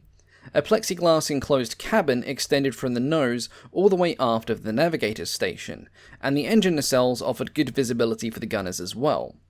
There was, however, a notable set of blind spots in the early design. The aircraft lacked any dorsal viewing ports or defensive armament, and the direct rear visibility was almost non-existent. Though this would be somewhat rectified later on, for now it remained an otherwise completely ignored design flaw. After a wooden mock-up had been built and basic wind tunnel testing had been completed, construction of the prototype began in May of 1936. Work was completed by the end of summer in 1937, and on the 1st of September it would take off for the first time. When completed, the XFM-1 had a wingspan of 69 feet 10 inches, a length of 44 feet 10 inches, and a height of 13 feet 7 inches. This, combined with its mass, gave it both the looks and the feel of a medium bomber. It had an empty weight of 13,400 pounds, and a loaded weight of 17,333 pounds, not exactly a featherweight. Its twin Allison engines gave it a top speed of 270 miles an hour, a cruising speed of 244 miles an hour, and a normal operating range of 800 miles. Unfortunately, things would immediately begin to go wrong. During takeoff, the port engine backfired and blew in the air ducts as well as the intercooler. Another incident occurred during the second flight, this time during landing, when the starboard undercarriage refused to lock and thus collapsed upon impact. The aircraft was subsequently repaired, and after 10 more test flights where it proved that it could take off and land without trying to kill the test pilot, it was accepted at Wright Field for further testing on the 21st of October. It then went to Langley Field for further testing in 1938, where it made itself increasingly unpopular with the ground crews responsible for keeping it in a flying condition. What had looked good on paper was quickly becoming a nightmare in practice, and the Airacuda became plagued with all sorts of maintenance problems. The engines, for example, were usually considered reliable and easy to maintain. However, when installed in the pusher configuration aboard the Airacuda, they had insufficient cooling systems that failed to counter the lack of prop wash that helped cool the engines otherwise. As such, they overheated incredibly easily, to the point that the aircraft could not taxi on its own, and had to be towed from the hangar to the runway if it was any kind of distance. The armament, though powerful, proved to be both lackluster and dangerous. The 37mm cannons had a low muzzle velocity, proved difficult to aim, and had the unfortunate tendency of filling the engine nacelle holding the gunner with smoke. This all reduced the effective range of the Airacuda's guns, meaning that if it were to successfully hunt and shoot at enemy bombers, it would probably be doing so within the range of their defensive guns, which leads on to the next problem. It was about as maneuverable as a brick. The Airacuda suffered severe flight limitations. It couldn't make Immelman turns, fly inverted, or even complete basic rolls. It also took extreme offense to any sort of pitch input when under power, with even the slightest movements requiring immediate correction lest the aircraft continue moving in the original input direction. Perhaps the worst of its flaws was the electrical system. It featured an independent auxiliary power unit. This powered the aircraft's electrical systems, as well as both the fuel pumps and the engines. Yeah, I think you can see where I'm going with this.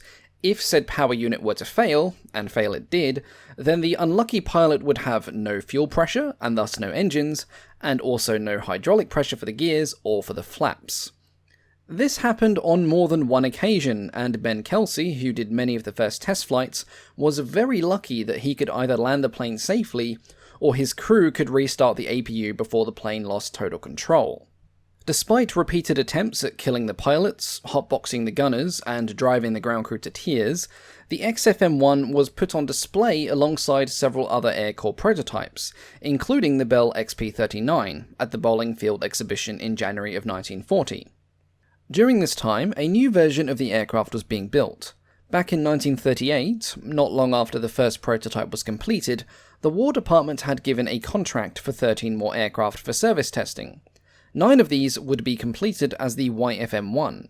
These were powered by improved versions of the Allison engines that produced around 1150 horsepower, and many changes were made to address the long list of deficiencies with the first prototype.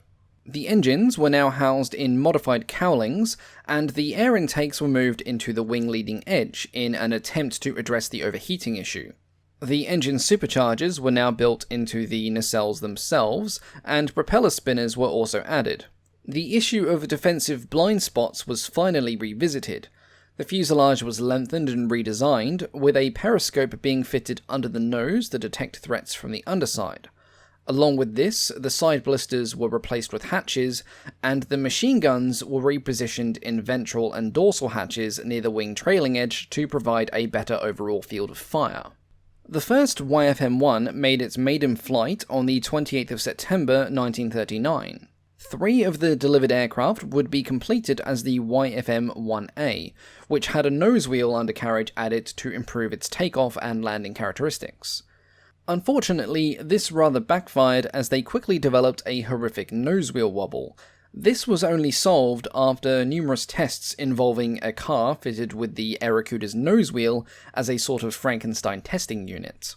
Despite the litany of problems, only 2 aircraft would be lost in accidents, with only 1 fatality being recorded from the second.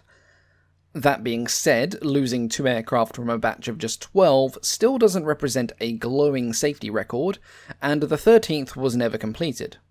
Further development of the Airacuda was discontinued for various reasons. It was slow, it was unreliable, and it was becoming increasingly expensive. The remaining aircraft served operationally in a squadron for a period of time, but this was short-lived.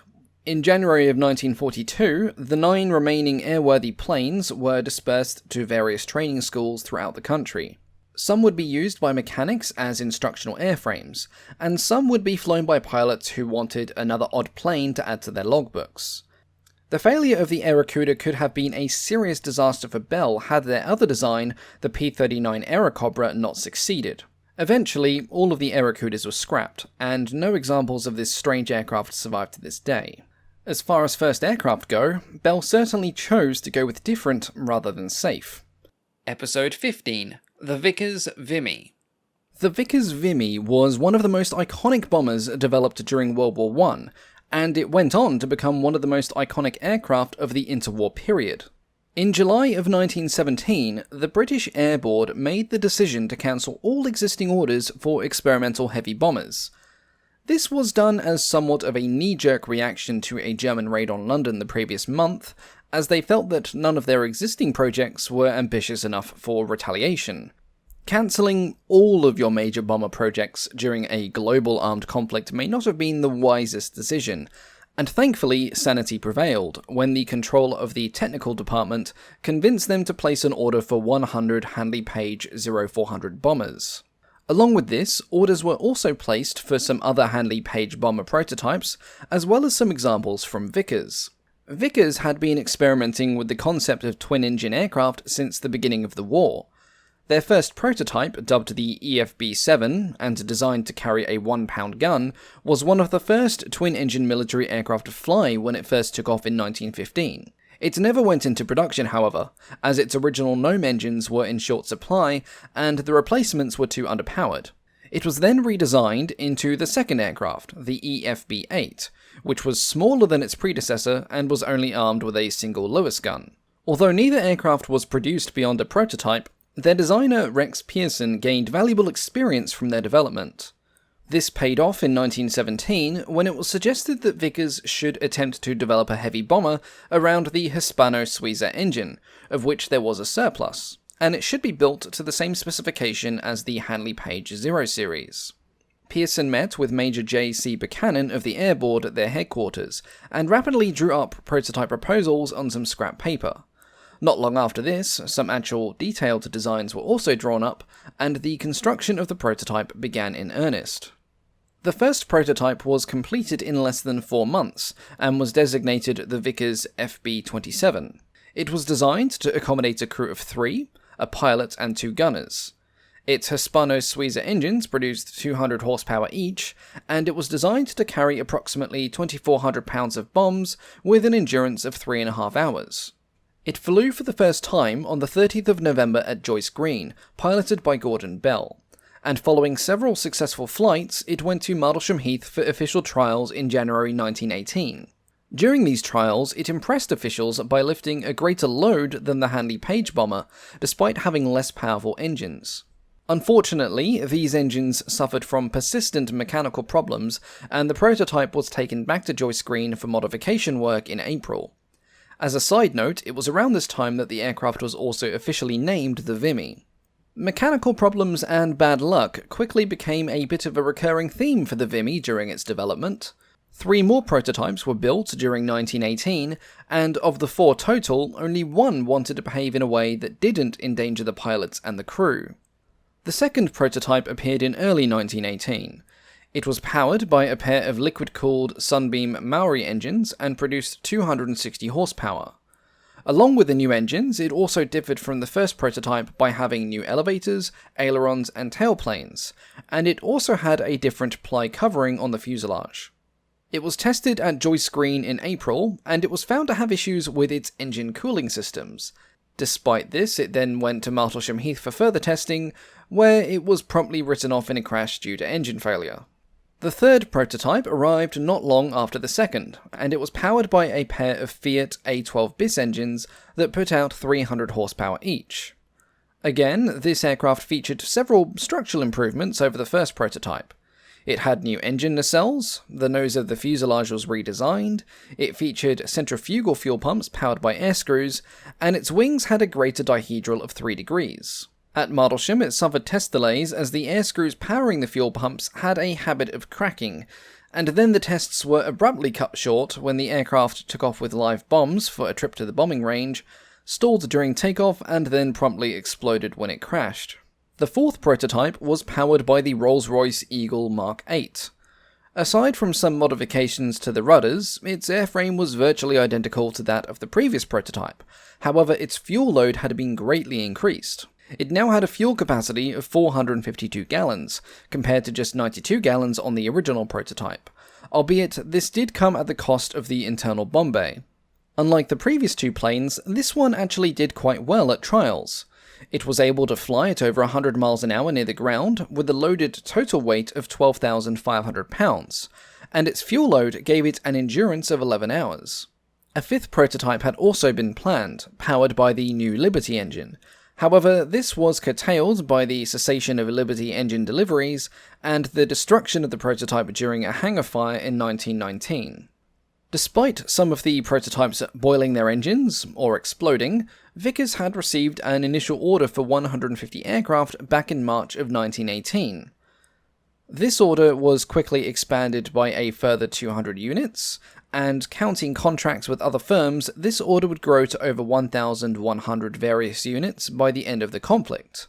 Large-scale production of the Vimy was undertaken by Vickers, Morgan, Westland, and the Royal Aircraft Establishment, and several other smaller firms. During 1918, priority was placed on the production of anti-submarine variants of the Vimy, designed to carry 2 torpedoes, and once this order was completed, then a night bomber was to be produced. However, by the signing of the armistice, Vickers had only built 13 aircraft, and only 1 Vimy had reached France, though it was never used operationally. With the outbreak of peace, there was of course a drastic reduction in orders. However, some production still continued, and the final total built under wartime contracts came to 112 aircraft. These aircraft varied in power plant arrangements and bomb carrying capacity. However, the majority were completed with the Rolls-Royce Eagle engine. Some were completed with the Fiat engines, but a number of these were also later converted over to the Eagle. The production Vimy, much like the prototype, followed a lot of the conventional design trends of the time. It was an equal-span biplane with a wire-braced wing structure. The front fuselage was constructed of steel tubing, and the rear fuselage was mostly of wood with steel end fittings. The tail was also a biplane, and the rudders and ailerons of the aircraft were aerodynamically balanced by extensions that were forward of the hinge points. After some light tweaking, the Rolls-Royce Eagle engine suited the Vimy perfectly, which would have been a refreshing change after the earlier prototype's mishaps, and on one test flight the Vimy hit a top speed of 112 miles an hour. Like the prototype, it had a crew of 3, and the 2 gunners each operated a single .303 caliber Lewis gun, 1 in the nose and 1 mounted on a scarf ring in the center section of the fuselage. The first bomber squadron to receive the Vimy was No. 58 Squadron, then based in Egypt. The first aircraft arrived in July of 1920, and they replaced the squadron's existing complement of Handley Page bombers. In 1921, No. 45 and 216 squadrons, also based in Egypt, were equipped with the Vimys, and those operated by 216 would become famous for operating the Cairo-Baghdad air mail route. Back home, the Vimys operated by D Flight of No. 100 Squadron were the only twin-engine bombers in service with the RAF by 1922. They would form the foundation of No. 7 Squadron, which would fly Vimys until being replaced by Vickers Virginias in 1925. In 1924, Britain's home-based bomber strength would triple with the formation of No. 9 and No. 58 Squadron, the original 58 Squadron in Egypt being renamed to No. 70. During the 1920s, the Vimy would see service with 8 RAF squadrons, often having their service life extended with reconditioned engines and parts, and indeed, when the Eagle engines themselves wore out, they were sometimes replaced by relatively less worn-out Bristol or Armstrong-Siddeley engines. Within training units, the Vimy would carry on its military service through a large part of the 1930s. Along with being used as a flight training aircraft, it was also used as a parachute trainer. Though its career with the RAF was considered uneventful, the Vimy would be immortalised by a series of successive long-range flights.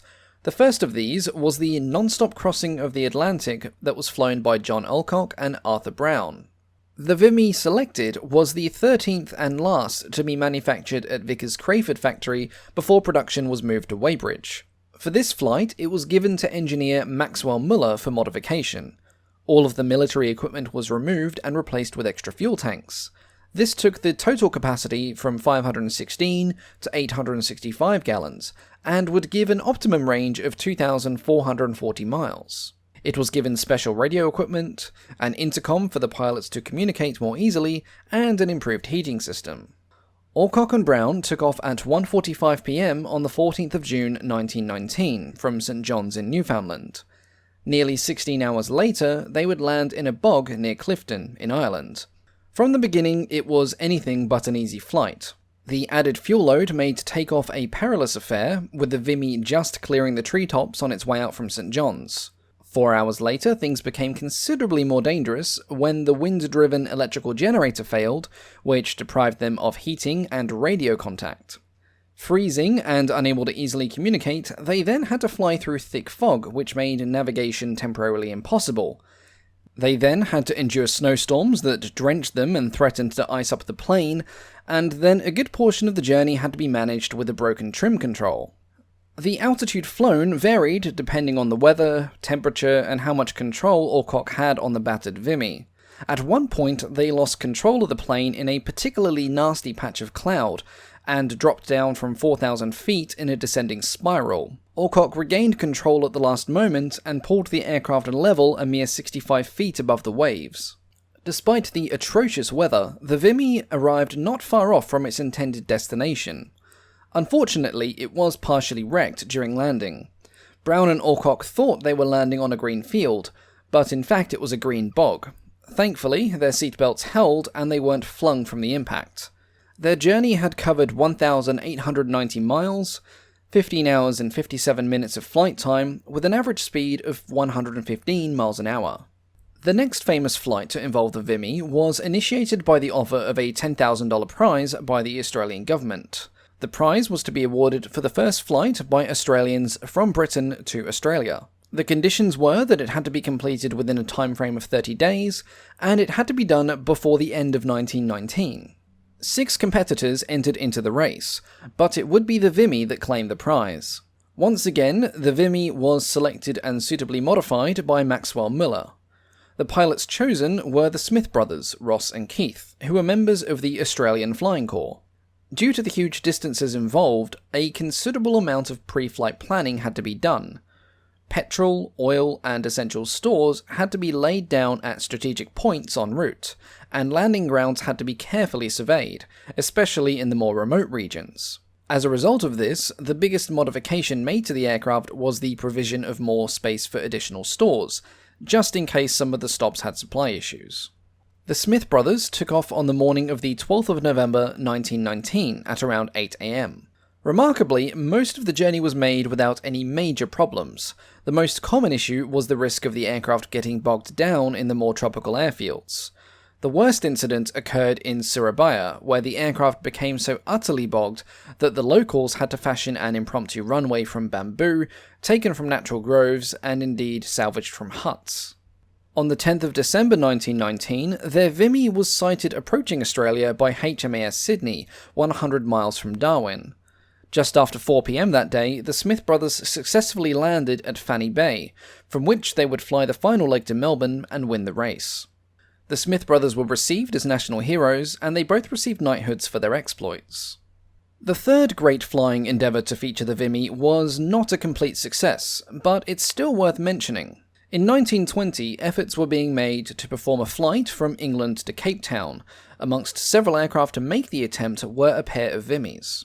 The first was named the Silver Queen, and it was flown by Pierre van Rynveld and Quinton Brand of the South African Air Force. They left Brooklands on the 4th of February 1920, however they crashed a week later between Cairo and Khartoum, courtesy of a leaky radiator. A second Vimy was lent to them by the RAF in Cairo and renamed the Silver Queen II. This one reached Bulawayo, which today is in southwest Zimbabwe. Here, the high elevation and severe heat took its toll, and the Vimy failed to lift off from the airfield, the engine failing due to heat and dirty oil. After the accident, the aircraft was no longer fit to fly, and the rest of the journey was completed in a borrowed DH-9. Despite the failure, the Vimys had flown far given the conditions. However, it served as an excellent example of the Vimy's weaknesses. These lessons were applied to future development of the aircraft, and it's one of the main reasons why they were so successful when later used in Egypt, the Middle East, and in India. Along with being an excellent frontline bomber and a record-setting aircraft, the Vimy would also find itself in the commercial line, as the imaginatively named Vimy Commercial. In 1919, the Civil Vimy project created a new design that replaced the Vimy's slender fuselage with a considerably thicker one. It had a forebody of oval cross-sections, completely clear of internal obstructions such as struts or cross-bracing, and this body was then joined to the standard rear fuselage with a group of fairings. To accommodate this new shape, the fuel tanks were moved under the floor of the fuselage, with fuel being fed to the engines by wind-driven pumps. Though it could be considered somewhat guppy-looking, the new structure provided excellent internal space, and allowed for a cabin capable of carrying up to 10 passengers in relative comfort. Initially, the idea had been to give it a fully enclosed cockpit. However, the test pilots refused it on the grounds that A, it impaired their ability to see, and B, it deprived them of fresh air. These sorts of arguments would persist for a few more years until the airspeed started to regularly exceed 130 miles an hour, and people suddenly developed a desire to not have their face ripped off. The first commercial prototype was completed in the spring, and flew for the first time on April 13th, 1919. In terms of overall performance, it did slightly better than the bomber variant, probably as a result of having the fuel and stores inside the streamlined fuselage. It did, however, lack the range of its military counterpart, being limited to just 450 miles. The commercial was not produced in huge numbers. In fact, the largest order for the aircraft came from China, who placed an order for 40 Vimy commercials amongst some other models. A production line was established at Weybridge to produce these, as well as a handful for domestic use in England. However, records indicate that many of the commercials shipped to China were never used, and simply rotted away in their crates. In 1921, a military ambulance version of the commercial was produced for the Royal Air Force. It was designed to accommodate 4 stretchers or 8-seated patients with 2 medical staff, and it featured an innovative node loading arrangement, perhaps the first in the world. 5 of these ambulance models were built, and these were powered by Napier Lions. A direct descendant of the commercial, and thus the Vimy, was the Vernon. It was the first aircraft to be specifically operated for the RAF as a dedicated transport and emergency support aircraft. This it did during outbreaks of violence in Cyprus and the Middle East. It did this in 2 ways. Firstly, the Vernon could be used as a traditional transport of troops and equipment, and secondly, it could be quickly converted in the field to carry bombs. Though it was operated as both, the Vernon is best remembered for its role in the mail routes. In 1921, the Vernon, along with RAF Vimy's pressed into duties, formed the nucleus of the Middle Eastern section of the new emerging air routes. Together, they helped to revolutionise the mail service in a part of the world that lacked significant rail networks, and the time it took to send a letter from Baghdad to London went from 28 days down to 9. Vernons would bear the brunt of this service until 1926, and as the airmail service gained experience, reliability improved, and the amount of mail carried in the first 16 months increased tenfold. At the time the first Vernons were operating in the Middle East, improved versions were already being developed from experiences gained in their use. The biggest needs were more range and power, and this was achieved with the 450 horsepower Napier Lion engine and the addition of 2 extra 120-gallon fuel tanks. The trials of this new model were successful, and Vickers received a new contract for the Vernon Mark II under Ministry Specification 4322. Eventually, a Mark III variant of the Vernon would be developed, but in March 1923, calls were growing for the design of an aircraft with larger dimensions, capacity and range than that of the Vimy, and Vickers would begin to work on the Virginia and Victoria designs. The final Vickers Vimys to retire from service did so in 1938, after almost 20 years of service, which, for the time, was a remarkable lifespan for aircraft design. 2 surviving examples can be found today, both of which were the record-setting aircraft. The transatlantic Vimy is on display at the Science Museum in London, and the Vimy that took the Smith brothers to Australia is on display at Adelaide Airport. Episode 16. The Fairey Hendon. The Fairey Hendon is unique amongst the family of Fairey aircraft. Aside from their very first, the F-2 prototype of 1917, the Hendon would be Fairey's only other twin-engined aircraft, and their sole foray into heavy bomber design. In 1927, the Air Ministry issued Specification B-1927. This called for a twin-engine night bomber that could carry a 1,500-pound bomb load over a range of 920 miles at 115 miles an hour. It also specified that the bomber should be able to climb from ground level to 10,000 feet in 30 minutes. Fairey submitted 2 designs in December of that year. Both of the designs were very similar, with the exception that one would be powered by Bristol Mercury radial engines, and the other by Rolls-Royce liquid-cooled V engines. Along with Fairey, the Air Ministry also received submissions from Avro, Handley Page and Vickers, but Fairey's design was the most advanced. All of the other submissions were traditional biplane designs, whereas Fairey was proposing an all-new metal-framed monoplane. The man who led the design team, P.A. Raleigh, had been responsible for the design, aerodynamics and testing of Fairey's striking long-range monoplane, and there is no doubt that those aircraft influenced the decisions he made when designing the Hendon. The Air Ministry was interested in the proposal, and after discussions about the general layout, equipment, weapons and crew positions, a contract was placed in October 1929 for the production of a radial-engined prototype. The design of Fairey's new bomber had a number of new features, and it also had a somewhat curious wing design. The large cantilever wing had a very deep cross-section when compared to a lot of other designs, and the centre section of the wing was built integrally with the fuselage. This centre section was built up around 2 main steel spars, with each of the upper and lower spar booms consisting of square tubing. The wing sections further out from this were braced by a system of tubes arranged into pyramids, a Fairey design by the way, and these were supported by bracing wires. The fuselage itself was also built from steel tubing, with the rear section being built as a Warren truss, and the whole aircraft was supported by a large fixed undercarriage that was housed in a pair of streamlined fairings. Though the aircraft clung to tradition in some ways, the fabric coverings of the wings and fuselage being the best example, it also featured several innovations. Among these was the complete internal stowage of its bomb load.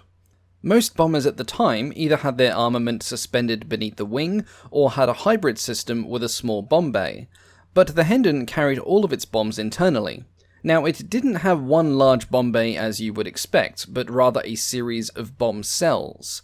10 large bomb cells spanned the wing and the fuselage between the engines, and behind these were 6 smaller cells, 3 on each side.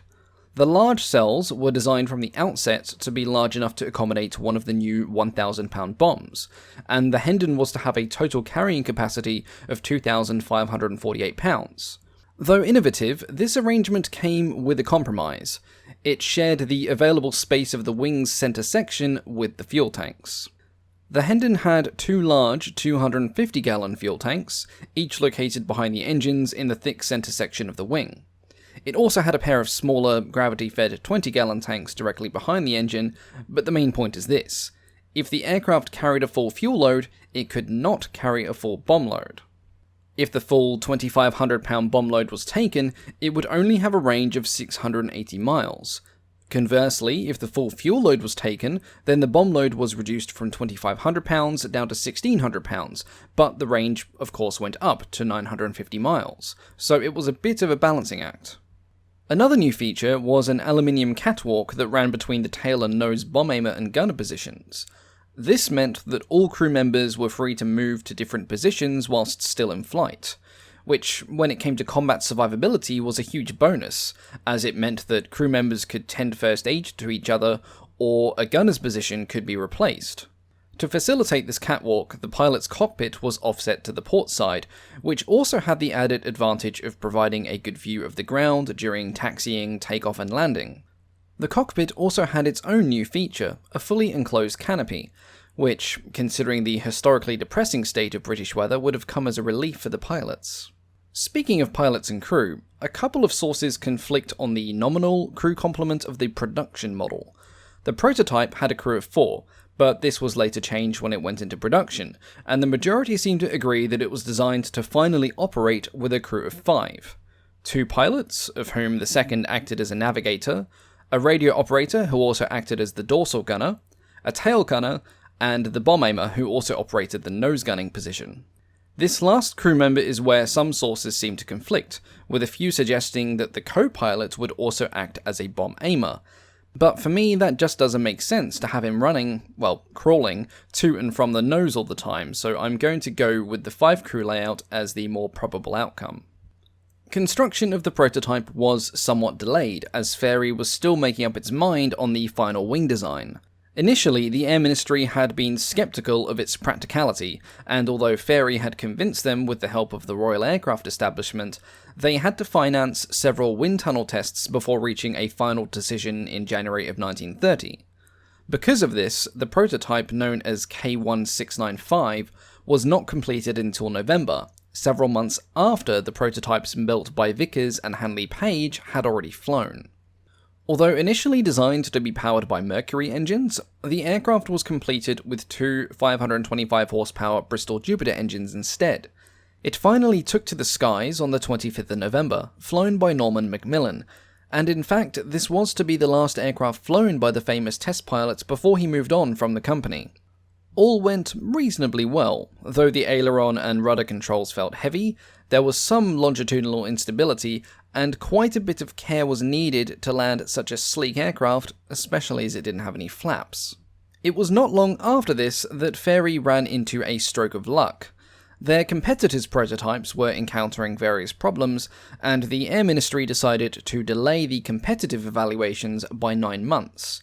Fairey's good luck meant that when their aircraft decided to overrun the aerodrome runway on landing and crash, they now had sufficient time to repair and improve it. There had been some airflow disturbances, buffeting, and premature stalling behind the cowed engines, and as a result of this, the Jupiter engines were replaced by Rolls-Royce Kestrel V12s. Around this time, the control cables were replaced by rods, and the slight dihedral in the tailplane was removed. The canopy was removed from the cockpit, and a second cockpit was installed in tandem, though this whole arrangement would later on get its own large canopy again. During this period of time, the prototype was modified several times, and it looks slightly different in almost every photo I can find. The rebuilt prototype flew again in November 1931, and the following May it arrived at Martlesham Heath for contract trials. After these were completed, it went on for performance and armament trials with No. 10 Bomber Squadron of the RAF. The report on the Hendon was not unfavourable, but the Handley Page Hayford was preferred because of its more conventional handling characteristics, and so orders were placed for the Hayford, not the Hendon, to go into production.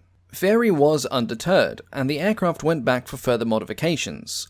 In the meantime, the RAF at Farnborough had, at Fairey's expense, completed small-scale wind tunnel tests with different ailerons and hinge gaps, the hope being to reduce control loads without affecting its rate of roll. In consequence of this, the prototype was fitted with revised ailerons and servo tabs for the elevators and rudders, before being flown back to Martlesham for further testing. This time, the report was more favourable, though it still tended to land heavily at slow speeds. With the Vickers Wellington and Armstrong Whitworth Whitley bombers still pretty far off, and with the Hayford already showing its obsolescence, the Air Ministry's interest in Fairey's bomber began to grow, and an initial order of 14 aircraft was placed in the spring of 1934. These would be known as the Hendon II. This would be followed by further orders later that year and in 1935, though they would eventually be cancelled. A new specification was drawn up to cover the change to the Kestrel engines and a list of other modifications, which included the reintroduction of an enclosed cockpit, to the rejoice of all, a rotating front turret, and slipstream deflectors for the other two gunner positions. Production Hendons were built at Fairey's new factory at Heaton Chapel in Stockport. They entered RAF service with No. 38 Squadron at the end of 1936. Amongst them was the original prototype, which had been upgraded and modernised to comply with the new specification. 38 Squadron was based at Mildenhall, which had one of the largest RAF airfields at the time. Due to the tendency of the Hendon to float down the runway due to its lack of flaps, this was certainly not a coincidence, and the pilots were advised to land with plenty of room to spare. Despite its proclivity for hurtling off the airstrip, only 2 Hendons were written off in accidents. One of these was an interesting case. In November 1938, a dual-control Hendon, serial K5094, was crashed by a pair of leading aircraft men, who had decided it would be a great idea to take it out for a joyride at night. Shortly after the unauthorized takeoff, one of the pilots accidentally pulled the throttle all the way shut, and the aircraft promptly stalled and crashed. Thankfully, it was only about 150 feet in the air, the 2 men weren't seriously injured, and they had plenty of time to contemplate their actions during their 12-month detention after the subsequent court-martial. Aside from rebellious crewmen, the Hendon saw little excitement during its brief service life. No. 38 Squadron began to take delivery of the new Wellington bombers in November of 1938, and they ceased flying the Hendon at the beginning of 1939. Most were struck from the list and scrapped, but 4 examples were delivered as ground instruction machines to a radio school at RAF Cranwell. If the prototype had been delivered faster, and if Fairey had been taken more seriously from the outset, the Hendon could have distinguished itself during the early to mid-1930s. However, fate was mostly unkind to what was, for its time in 1930, a pretty modern aircraft, and its poor history is perhaps the main reason why Fairey never pursued building bombers again. As always, thank you all so much for watching, and a big thank you, of course, to the Patreon supporters. Now, I'm currently away at the moment visiting my family for a week, so I can't update the Patreon list right now, as I'm away from my editing room, but I will be sure to do so when I return home at the end of the month. But as always, thank you all for your continued support, and I will catch you all next time. Goodbye.